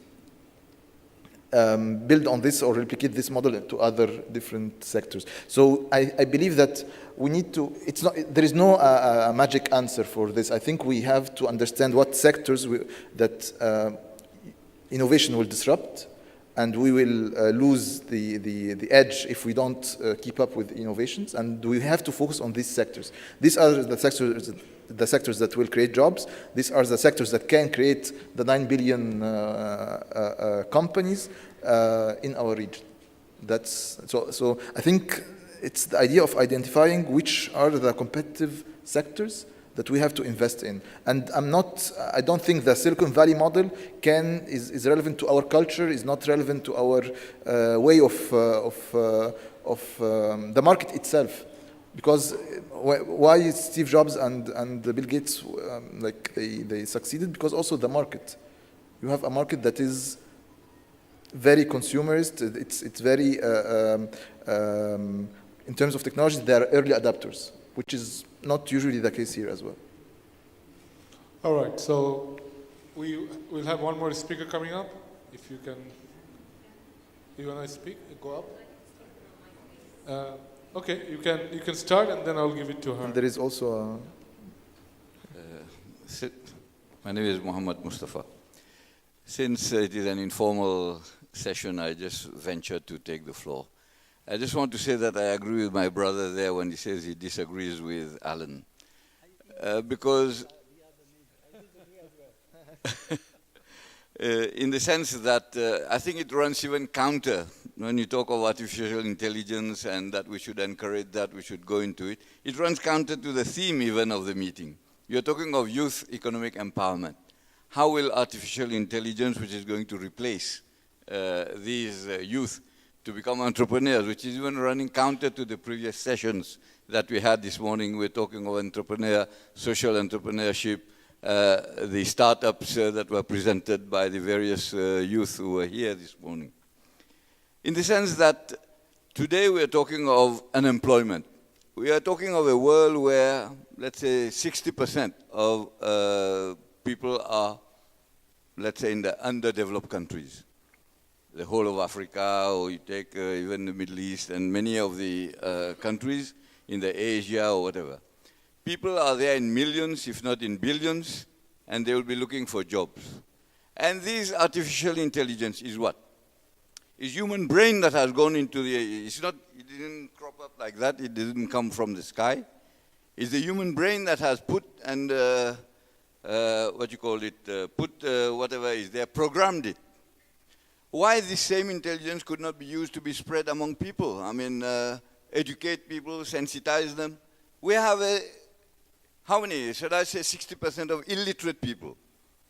How will the artificial intelligence develop them? You're talking of agriculture. How will this, we have the GMOs, which have been rejected, the genetically modified organisms that have been rejected. How does it help? Because of the side effects, the diseases that it brings along. These have been rejected. And I beg to differ with Alan when he says that Ebola was stopped by artificial intelligence. I'm sorry. It may have discovered later on.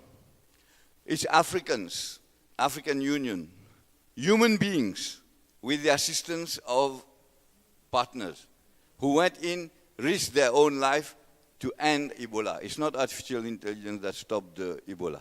So what I'm trying to say is that, yeah? No, let me finish. I didn't say it stopped. I said the artificial intelligence was used to identify the cause and to guide human. It stopped Ebola there, and therefore that's why I'm saying that I beg to differ with you. You may No, have okay, discovered it's interpretation. Oh, yes, okay. What I'm saying is that artificial intelligence, robotics, etc., will be only for an elite, for a category of people. It may apply to the developed world, yes. Yeah, you have an aging population. You have maybe even, I can say, zero growth, if not minus zero population growth. They need labor. So therefore, maybe these, whether it is robotics or other things, can help them. But we in the developing world, even a machine, we don't know how to repair it. We don't produce the spare parts even. So you have to run to the developed world to get the spare parts to. I mean, these are the kind of things that run counter even to what we are trying to achieve. Economic empowerment for the people. We are trying to develop the people. You are going to educate them. You make them intelligent and using their own brains and their own muscles in order to develop the countries. Thank you. Thank you. So the question is that how do we bring the education of robotics or artificial intelligence to the poor? May I just respond a bit to the gentleman? Sure. Firstly, my point was not that, I tried to make the point how artificial intelligence can help the developed world. When I mentioned the agriculture, I did not mention GMOs. I was not referring to GMOs. I was referring to applications where you can use your smartphone, you can take a picture of your crop, okay? If the crop looks a little bit weird, and then you can send this picture and you can have artificial intelligence help you identify what is the disease of this crop and what you should do to improve your crop, okay? That was my example of how artificial intelligence can be relevant to the developing world, okay? And in the Ebola example, it was about identifying the source of the of the epidemic, not about physically stopping. Of course, people were there and so on. But I would just want to say, let us not underestimate what artificial intelligence is doing. I'll just give one example. You mentioned machine learning. I'm sure you know about AlphaGo, right? AlphaGo, which is the extreme example of machine learning, of a machine who learned to play the game of Go, okay, and is beating any human player. And not only is it beating any human player, but now AlphaGo is playing against itself and developing strategies which no human player has ever developed. And human players are learning now from the machine, okay? So the machine is already, in intelligence-wise, it is in front of the human being, okay? And this is just one symptom today in 2017. In 2013, 2040, okay, I'm sure that there will be many more applications where we will see that in pure intelligence, machines have gone further. Now, this does, as I said, this will create, and the OECD did a study. There is about 10% of current jobs which are going to be lost within a decade. But of course, in the mechanism of creative destruction, there also be an unknown number of new jobs which will be created. This was my message, okay? So please don't misunderstand my message. It's not that it's all black, it's not that it's all white. It's just that we're going in for a big change, okay? And we have to prepare for this change. And even though artificial intelligence will maybe surpass human intelligence, we will still have, perhaps, you know, I mentioned the case of doctors. Maybe, you know, your smartphone will be a better intelligence in discovering what your disease is and giving you, you know, the right medication. But perhaps you will still need a human doctor if you have, for instance, cancer. You will still probably want to hear it from the human doctor, not from your smartphone, okay?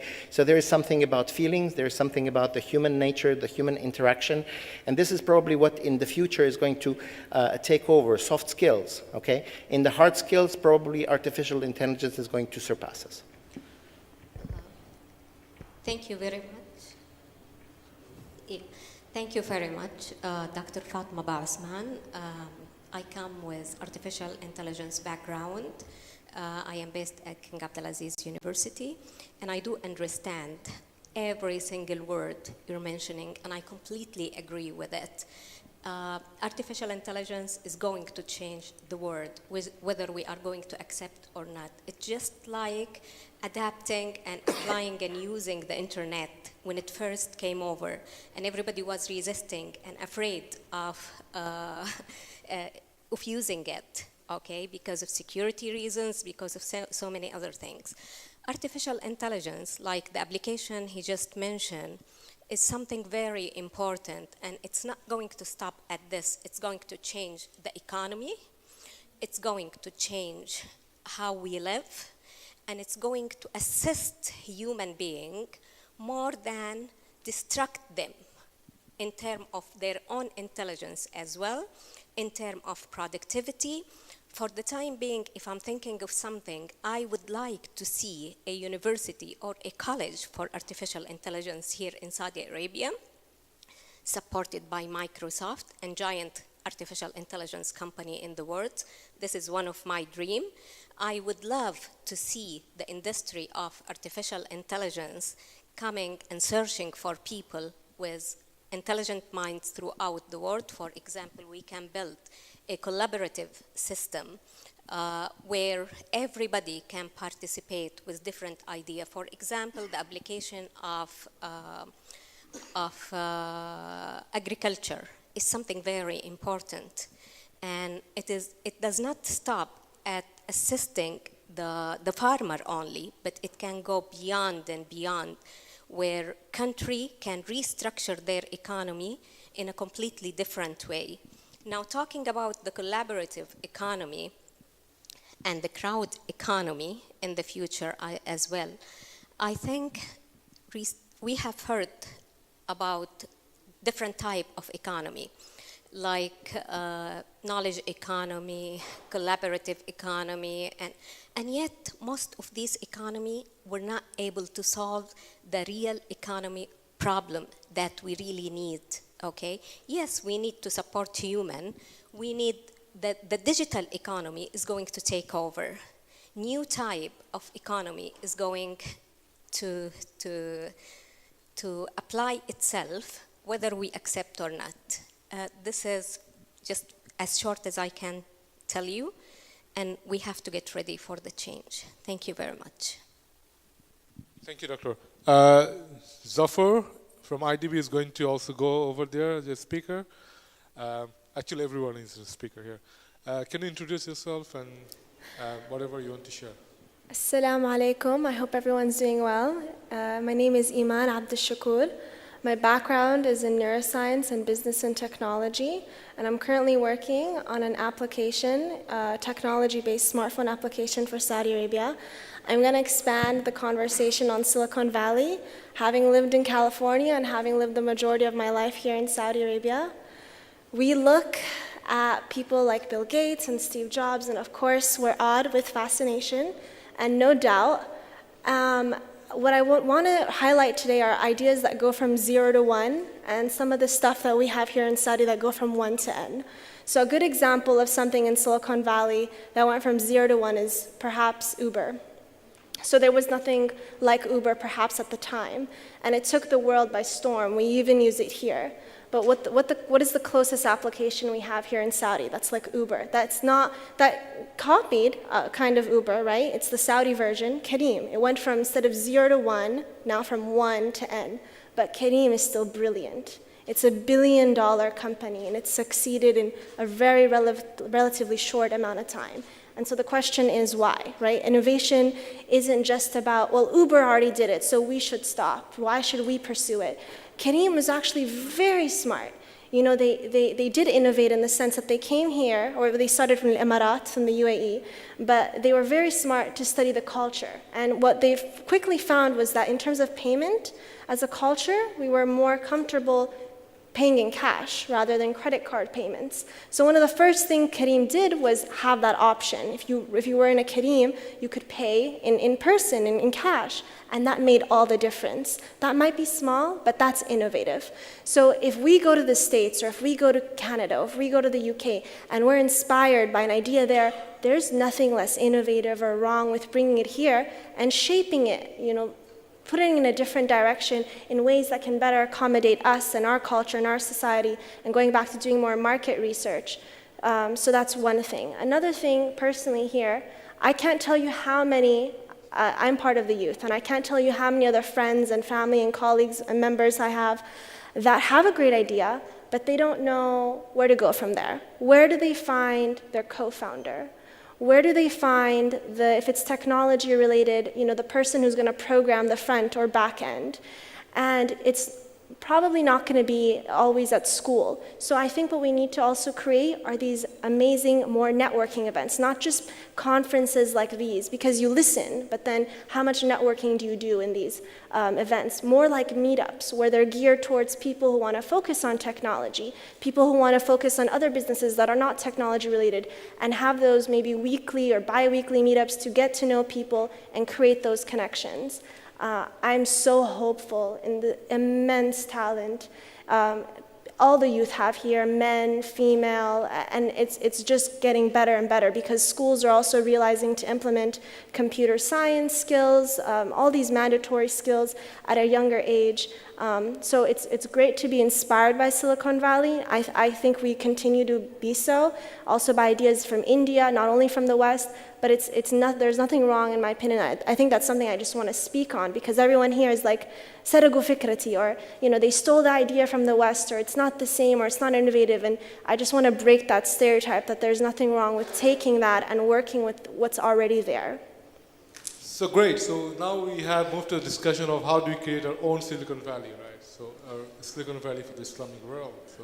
So that we don't have to always go and give examples of the same Steve Jobs. Right? Zafar, what do you want to talk about? Assalamu alaikum.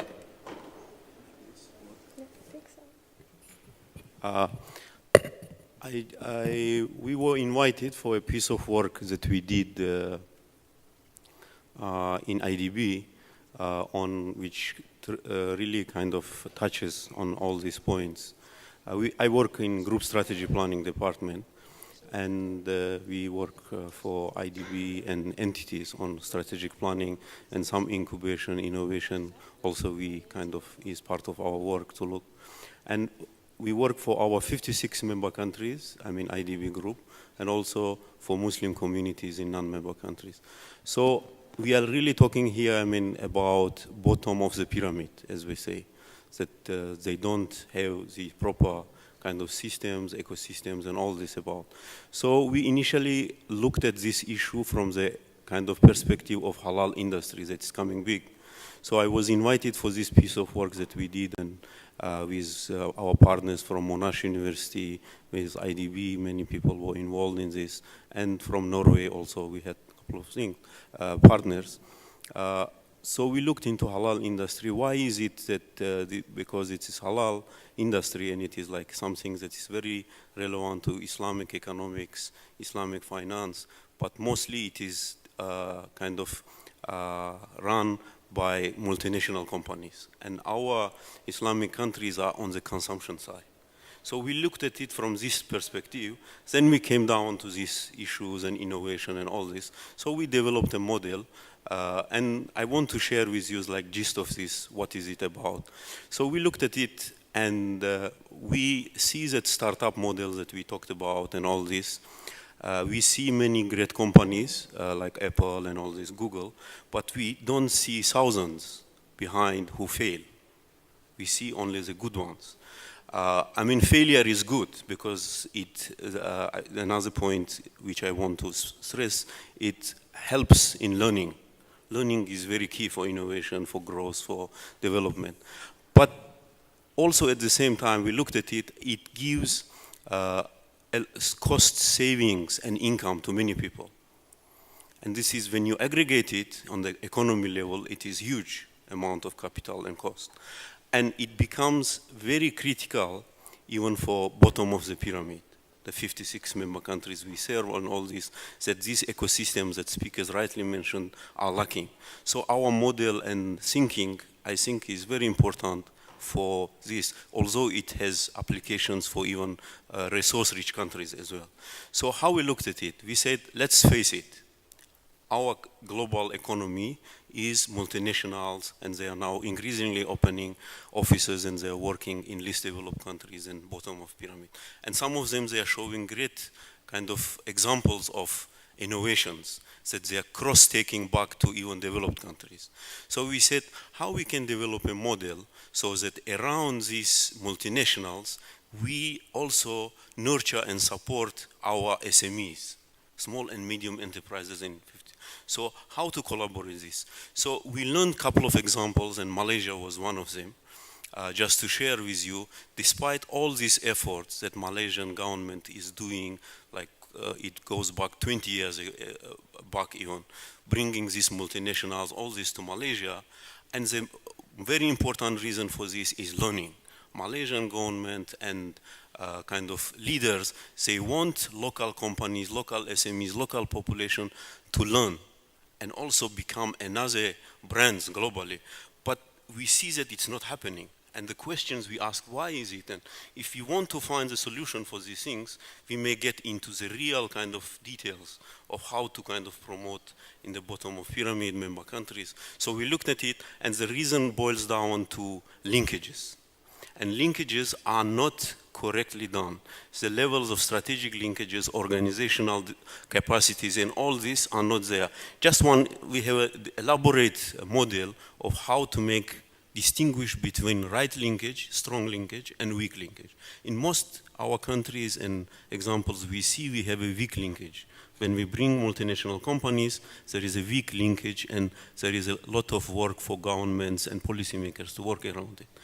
And here, the weak linkage, just one example from Malaysian example is that the graduates, I mean, it goes across the government and how everything works. That's why we like this model, because IDB as a development institution works with different parts of the economy, education system, health system, everything. So we see an effort to be kind of helped here.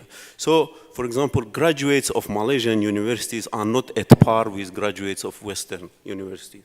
That's why when these multinational companies come, the graduates are not ready to get the knowledge, to build another companies, to become bigger. So it comes down to this kind of many different reasons. So that's why we said that how we do it. We said that we call it this model, Anchor, the same intention that Malaysians did. You bring multinationals, but work around whole system, support it, and with government who are kind of championing this, and create these strong linkages. This is the whole strategies we developed, and it is published online with our IRTI publisher. So this was the kind of thing and when the questions we got, why multinationals should be interested in this kind of thing with SMEs? Because SMEs are the innovation, they are agile, and these bigger companies, they want to have extensions of themselves in these countries who innovate, who fail some of the resources, but also these multinationals invest in them because they get like this collaboration, we said, and all this. So as a result, we have two sets of capabilities that are important for us. And one of them is competitive capabilities, and another set is collaborative. That's why coming to the theme 3.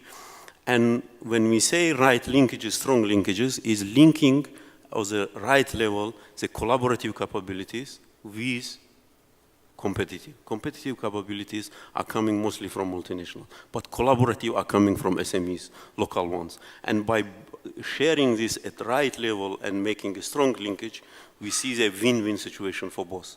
So this is, I wanted to share with you how we are looking at it, and we are now doing a pilot.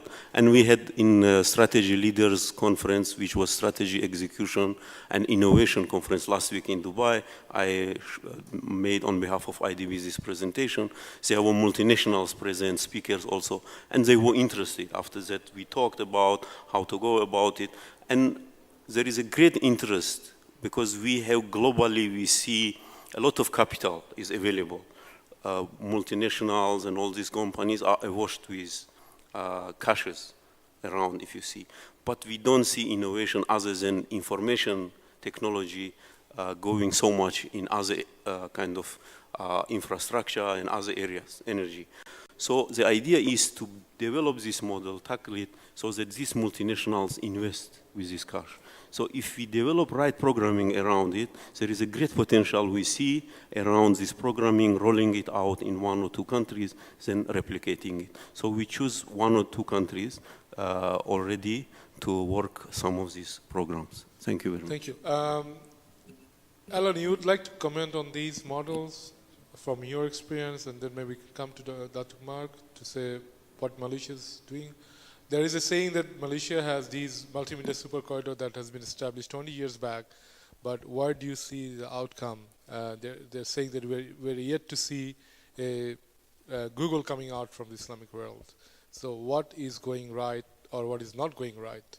Why we are not able to do that? Although we seems to have a really good ecosystem, countries like Malaysia. So, Alan, few words, then Mark. Okay, perhaps a few words on the linkages aspect which you mentioned. I think that's a very important theme, and I think it all boils down to trust, basically, because when a multinational comes to a new country which they don't really know, they come for specific reasons, either because they see a market opportunity and there's a market which is open to them, or they come for efficiency reasons because maybe the labor cost is lower, or they come for maybe some natural resource which is available in the country. They have a specific business reason why they come and they invest in a country. But on the other hand, when you ask them to link up to the local SMEs, they have this problem of trust because they don't really know the country that well, and they're a little bit afraid that in the relationship with the local SMEs, they're the foreigner in the country, and if they don't have a total trust, let's say in the judiciary system, in the overall framework, that everything is arm's length and so on, they might say, oh, if I go in too much with the locals, and if we get into a dispute, it's me, the foreigner, and I will probably lose out. So I think what governments need to do here is they have to really reassure, and they have to create these this policy environment in which the multinationals can feel that their rights are protected, and also work to help. For instance, some countries invest a lot on helping the SMEs get the right certifications, the right quality labels, and so on, which can also reassure the multinationals that if they work with the local SMEs, that they will actually be getting quality improvement. Now, on the issue of the Google and so on, again, I said this in the morning session, I will repeat it here. Innovation is not just about the next Google, it's not just about the next Facebook.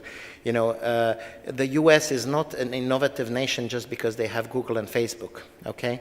It's an innovative nation because any SME, in the Midwest, in the Rust Belt or something like that, okay, is perhaps, innovating something on the shop floor, okay, a small incremental innovation, and thousands of such small incremental innovations occur, and they create the whole, this whole impressive result you were talking about.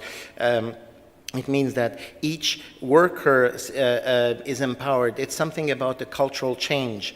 In traditional societies, I don't know very much about the MENA region, but I worked in Southeast Europe, which is also a relatively traditional, environment. And if you have a sort of a culture where both in school and in the workplace, basically you are told to do as you're told, and you're told not to question authority, okay, and not to think too creatively, not to think too much out of the box, then you cannot be innovative. Okay, so there is a kind of a cultural change which needs to be exemplified, and I think that you're right when you point out there are positive examples here in the region. You mentioned this Kareem, and I'm sure there are hundreds of very positive examples.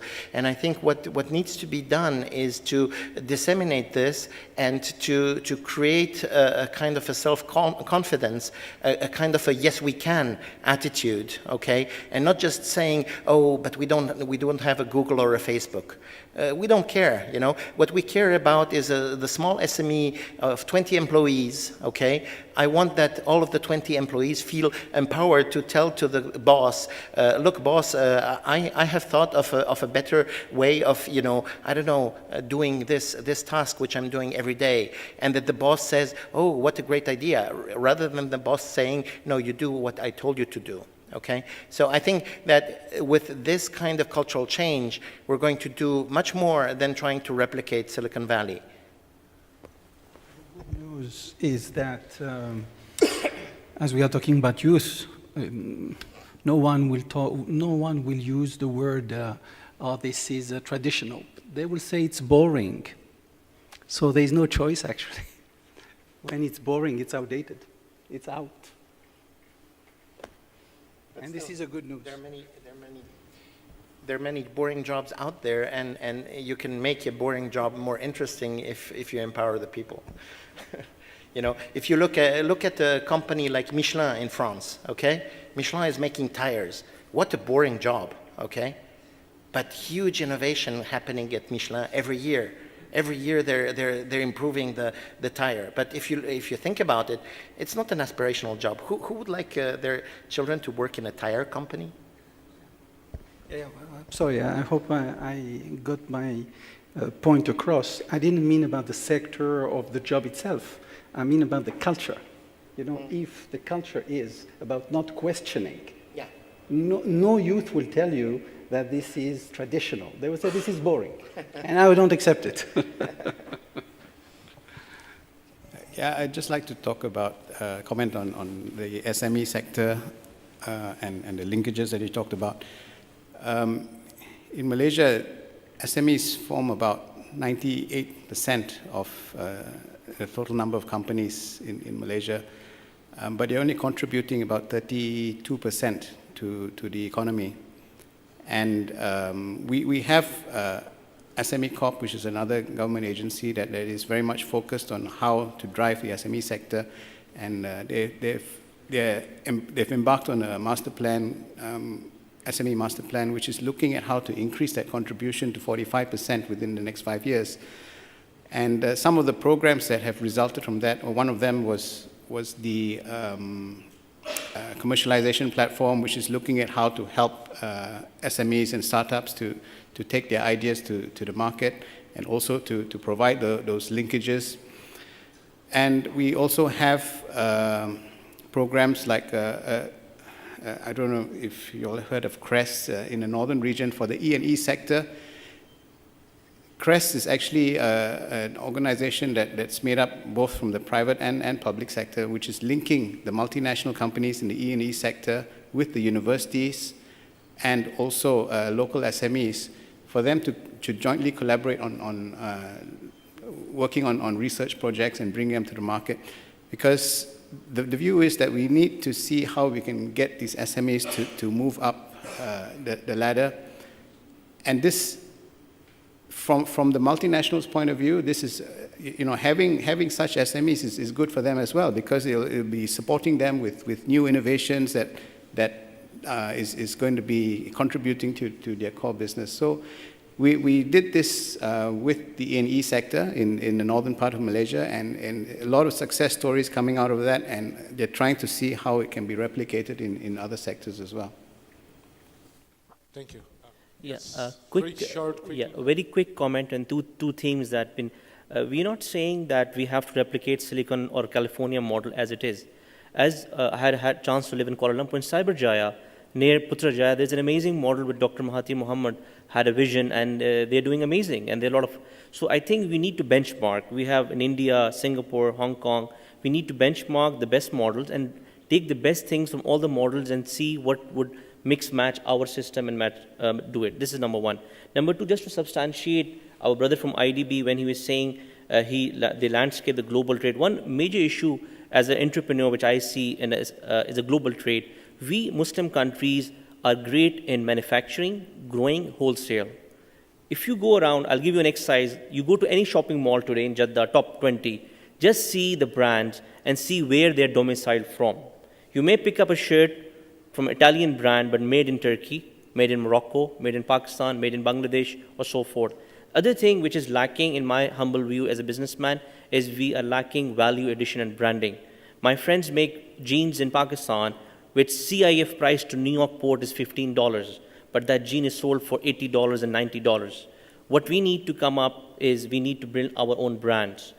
That is the real economy. There is a value addition economy, which is very crucial if we need to topple the tables or increase Islamic world share in global trade. We have to stop, sorry to say, be the donkey of the world and do the hard work and not take the chunk of the cream of the cake. If we need to enter that higher earning income, we need to work on a value addition. Japan import steel, export cars. They import tomato, they export ketchup. So this is the philosophy we need to think how we can have value added products and bring brands and take a higher portion and margin on their business. Thank you. Thanks. We have Ozan here who actually worked in Saudi Arabia for at least 5 years and recently moved to Silicon Valley. So let's hear from him that what he's experiencing. What do you see about it? The difference and how can we? So Najib is putting me in a hot spot here, but I'd like to carry on that value addition part. I created accelerator programs in Saudi Arabia in partnership with multiple institutions. Now I'm doing the same in San Francisco, where I moved like 7 months ago. That last piece is critical, and there's a reason for it. The value addition part is on the branding on intangibles, but we in the Islamic Development Bank member countries and in most of the places, like in India and the rest of the world, the donkeys, because our investors in this region do not care about intangibles, they care about tangibles. The reason why we do not have global success stories like San Franciscan companies, which is overrated anyways, I figured that out after I moved, is because our investors are investing in donkeys, they're not investing in technology. Number of angel investors in the region is ridiculously low. The amount of GDP is ridiculously high, yet the investors, I worked with around 1,000 startups in the last 1,000 days from Middle East. I was the head coach for the MITF Enterprise Forum. I've seen all startups from all the countries represented in IDB member countries. They all lacked one thing, not talent, not skills, not resources in the sense that they didn't have access to internet. Some countries have better, some countries have worse, but they lacked angel investors. Why? Because angel investors like to invest in this. They don't like to invest in things that are intangible, like technology, like software. Oh, are you building a shopping mall? Here, you take my money. Oh, are you building some hardware that everybody else has done before? Take my money. Oh, are you building a software as a service that will challenge any country, any company in San Francisco? What is a software as a service? How do you sell it? They don't see it, they don't believe it. This is the biggest mistake.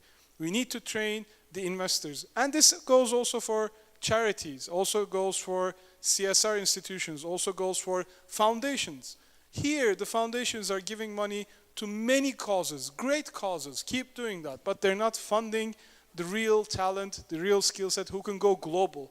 My challenge today is to find startups from the region to take to San Francisco so they can see how good they are, but when they come back depressed. Why? Because they go like, 6 companies I saw, I'm better than them. They have in combination $100 million more than I do. And I can't even get a $100,000 real angel investment fund from here because they want half of my company. I mean, I'm about to curse, but I'm not going to do. So it's really ridiculous. I really get angry at this, and I think this is #1 challenge. From tangible to intangible. Talent, we have it. Youth, we have it. Consumer markets, we have it.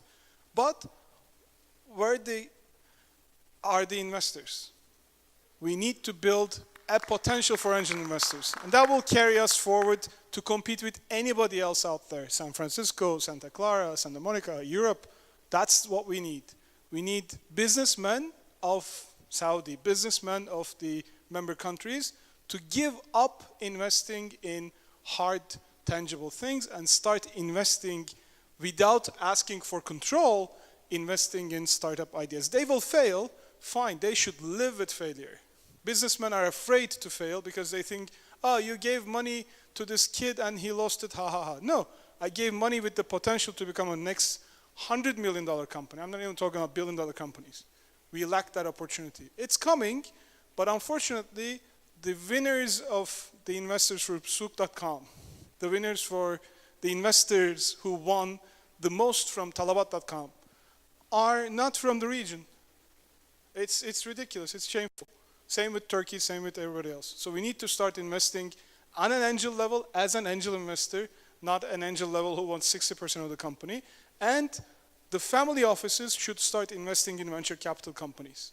That will drive the bottom line innovation companies. So they don't move out to San Francisco to create the biggest impact, biggest money, biggest employment. They stay here but sell to San Francisco. That's a big thing. Sorry I took your time. Thank you. But at the same time, we have Anas here, who is actually the founder of FalconViz. It's a drone technology. I would like to know that how do you see this market? Like what Ozan was commenting, right? How do you see the investors coming in and investing in your startup? Okay, my name is Anas Dahlawi. I'm a co-founder of FalconViz. I was lucky actually to be coached by Ozan, and luckily as well to start here in Saudi, as I faced good opportunities as well, a lot of challenges, I would say.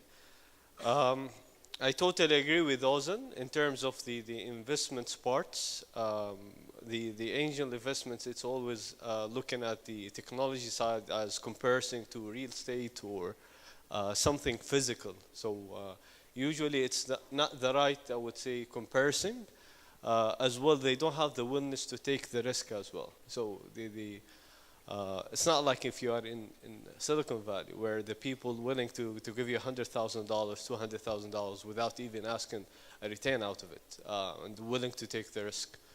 I'm not sure like why is that, but maybe it's culturally people raised like, you know, not taking the risks or afraid to have failures, as mentioned by Brother Faisal. So I think the only way is to move forward and to face the future basically by educating ourselves and educating our kids basically in the future, and not to be afraid from failures basically. Thank you. So thanks a lot. Now the floor is open. Anybody would like to make any comments?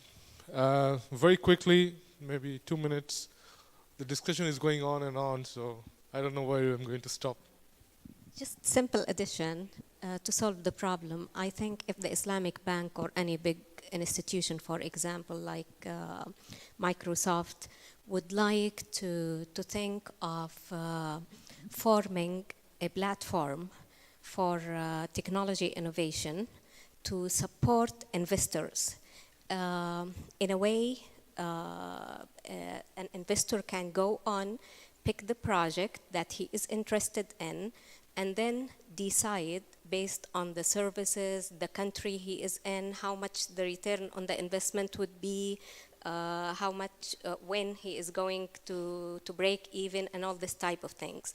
So a policy and technology could support the investment worldwide in technology instead of just leaving innovators and leaving SMEs stays where they are without participating officially and efficiently, effectively in the world community. Thank you.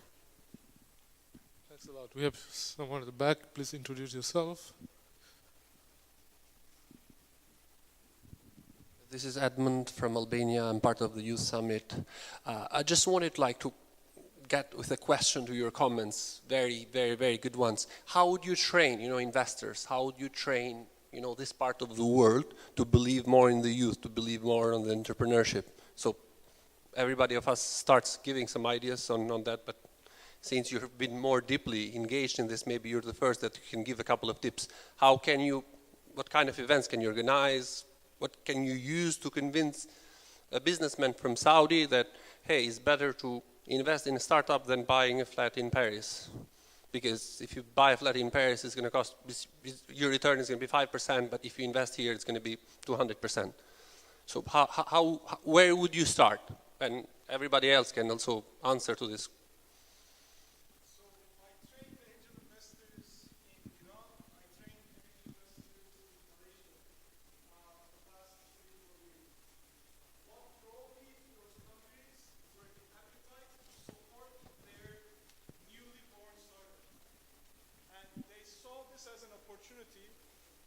So they saw this as an opportunity not only to make more money. The problem with angel investing is, unless there are big companies buying small companies, angel investors can't make their money out. So there is a difference in the reason why people should start investing as an angel. Not because they will sell to Google, but they will probably be there for a very long time. There is no exit market in most of the developing economies. So it makes it very difficult to argue from a wealth perspective. Invest in X and you'll get 10 times. Probably not sometime soon.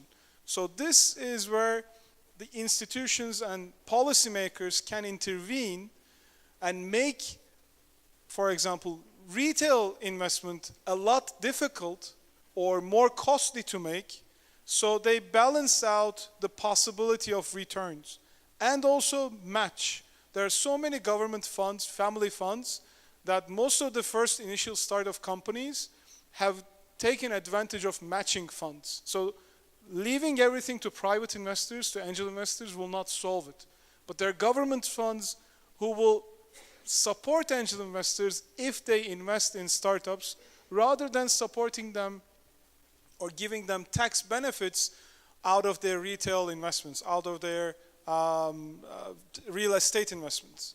So the governments and institutions, policymakers can balance a favorable term to invest in technology companies and make it a little bit more costly, a little bit more difficult to invest in real estate, which eventually doesn't create jobs except for a short period of time when there's construction and then maybe some retail jobs, but we know everything's going online.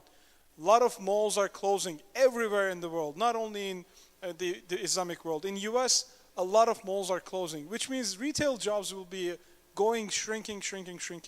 So it's time for governments, family funds, national funds to start finding out ways to match investments of private investors, to start investing in venture capital companies that are focused on investing in their startups. I don't like to see government agencies playing the investor role because they don't know how to invest, how to select startups, but they're professionals, venture capitalists and angel investors who knows how to start finding good companies. So they should balance the favor towards them with a focus on creating local jobs, with a focus on creating local technologies, with a focus on creating local talent so that it can start. But from a financial perspective, they will make more money. They will probably not make more money. And I think one reason is large companies in Islamic member countries, large holding companies do not fear anything. They don't need to buy companies out because 10 years ago we were big, 10 years from now we'll be big again. There's less competition, so they become fat. They don't look for innovation. And that's why they don't buy startups like they do in Silicon Valley or like they do it in most countries. It's a cycle where it should start from large holding companies in member countries to start engaging with startups, to start engaging with new technologies. As long as they sit on lots of cash and not invest in innovation and new startups, it's very difficult to create a very mature startup ecosystem. So it starts with large companies backed by government agencies and funds. So there's more angel investing and VC investing available, and they'll find good companies to invest. But it's a whole cycle, it's a whole loop of ecosystems where we need to start building or helping to start build. Thank you. If you don't have, so I'll just go and give it to the floor back again on the stage. If you have any comments, maybe a minute very quickly so that we can close the session. Yes, working now. I just want to go back to kind of emphasize a point that we mentioned and discussed around is learning. Learning is very important for innovation. And we said that startup models of US and all this, they cost. Learning happens, but it's costly. But how to find the challenge is a kind of ecosystem that allows for learning for SMEs, but makes it less costlier, so to put it. So that's why this kind of model that we came around, I think, is helpful to explore. And also on the point of training, I believe in training, learning, but it's one part. Because the important part is doing and learning by doing. And also when we do this, it's important to kind of have always in mind that how to make this learning possible with less cost. And when we bring large corporations and they are already kind of interested in innovation and SMEs there, we create not just training from them and learning, but also for even the, what Ozan was mentioning, the investors' possible potentials from there, we need to demonstrate to them. Because just putting them in room and training them, unless they don't see it, but these models that we have, we think that it gives this demonstration. For example, a company, and it's about long-term relationship between anchor company, multinational, and SMEs. Trust was mentioned is very important. To build it that it is no matter what government, goes through policymakers, we and SMEs are in it for long term. We are in a game that benefits both of us. Because we are interested in this market, no matter what is the government policies, etc. We are interested in this market, and we are interested in innovations that help this market and also help us to learn so that we replicate to the rest of global market. So this kind of dynamic system of learning between multinationals who kind of links these companies with global, but also multinationals who have like the context, this will create demonstration that local companies can do innovation and they can have potential to create something that, I mean, why not invest in them instead of only it benefiting multinational? So when they see there is competition for helping these companies will grow further. So this, in a nutshell, the collaboration and competition should work hand in hand. And as we said, it's about creating strong linkages between these two sets of capabilities. And when we look around in member countries, we don't find this still. We find mostly weak linkages. So we are now set into kind of working out and testing it, how it works. All right. And I mean, there is a room for all of us to cooperate and work around this. Any more last points? Very quickly. Yeah, very quickly. Less than 1 minute. First, technology or innovation is not only about technology. We, like the Islamic Development Bank member countries, have a huge poor market, or let's say under poverty line. So I believe these industries that focus on this bottom of the pyramid needs to be also more innovative, and we need to find startups focusing on this type of industries. Again, we need to set our own criteria of success. Because I see that even in the ecosystem of entrepreneurship, we always benchmark the startups based on the same benchmark of Silicon Valley, which is nonsense. And that's why we believe Kareem here is successful. But how about a small, much smaller startup, but which has maybe not millions of US dollars, but maybe it has a social impact. So I think we need to put our own benchmark. And there is no one size fits all. So I really like the idea about the big companies, because now we see that big companies are competing to the bottom. They are sitting there doing business as usual. The cash is in, and that's it. They will get the Kodak moment. They will reach a Kodak moment when they find that there is a small startup that is disrupting the market. So we need to think how to encourage these companies, taking into consideration that there is also a huge cost, and there is a huge risk that you have to convince the government entities to invest in such a very risky area. So I don't know, maybe it's through the social impact, through different success stories, through a shared collaborative model with different countries working on the same business model, or so these types of things can be discussed later on. All right, thank you. Alan. Yeah, just this point about entrepreneurial finance and educating angel investors, I'm 100% with you. However, I just wanted to point out that this is not something which is endemic to the countries here in this region.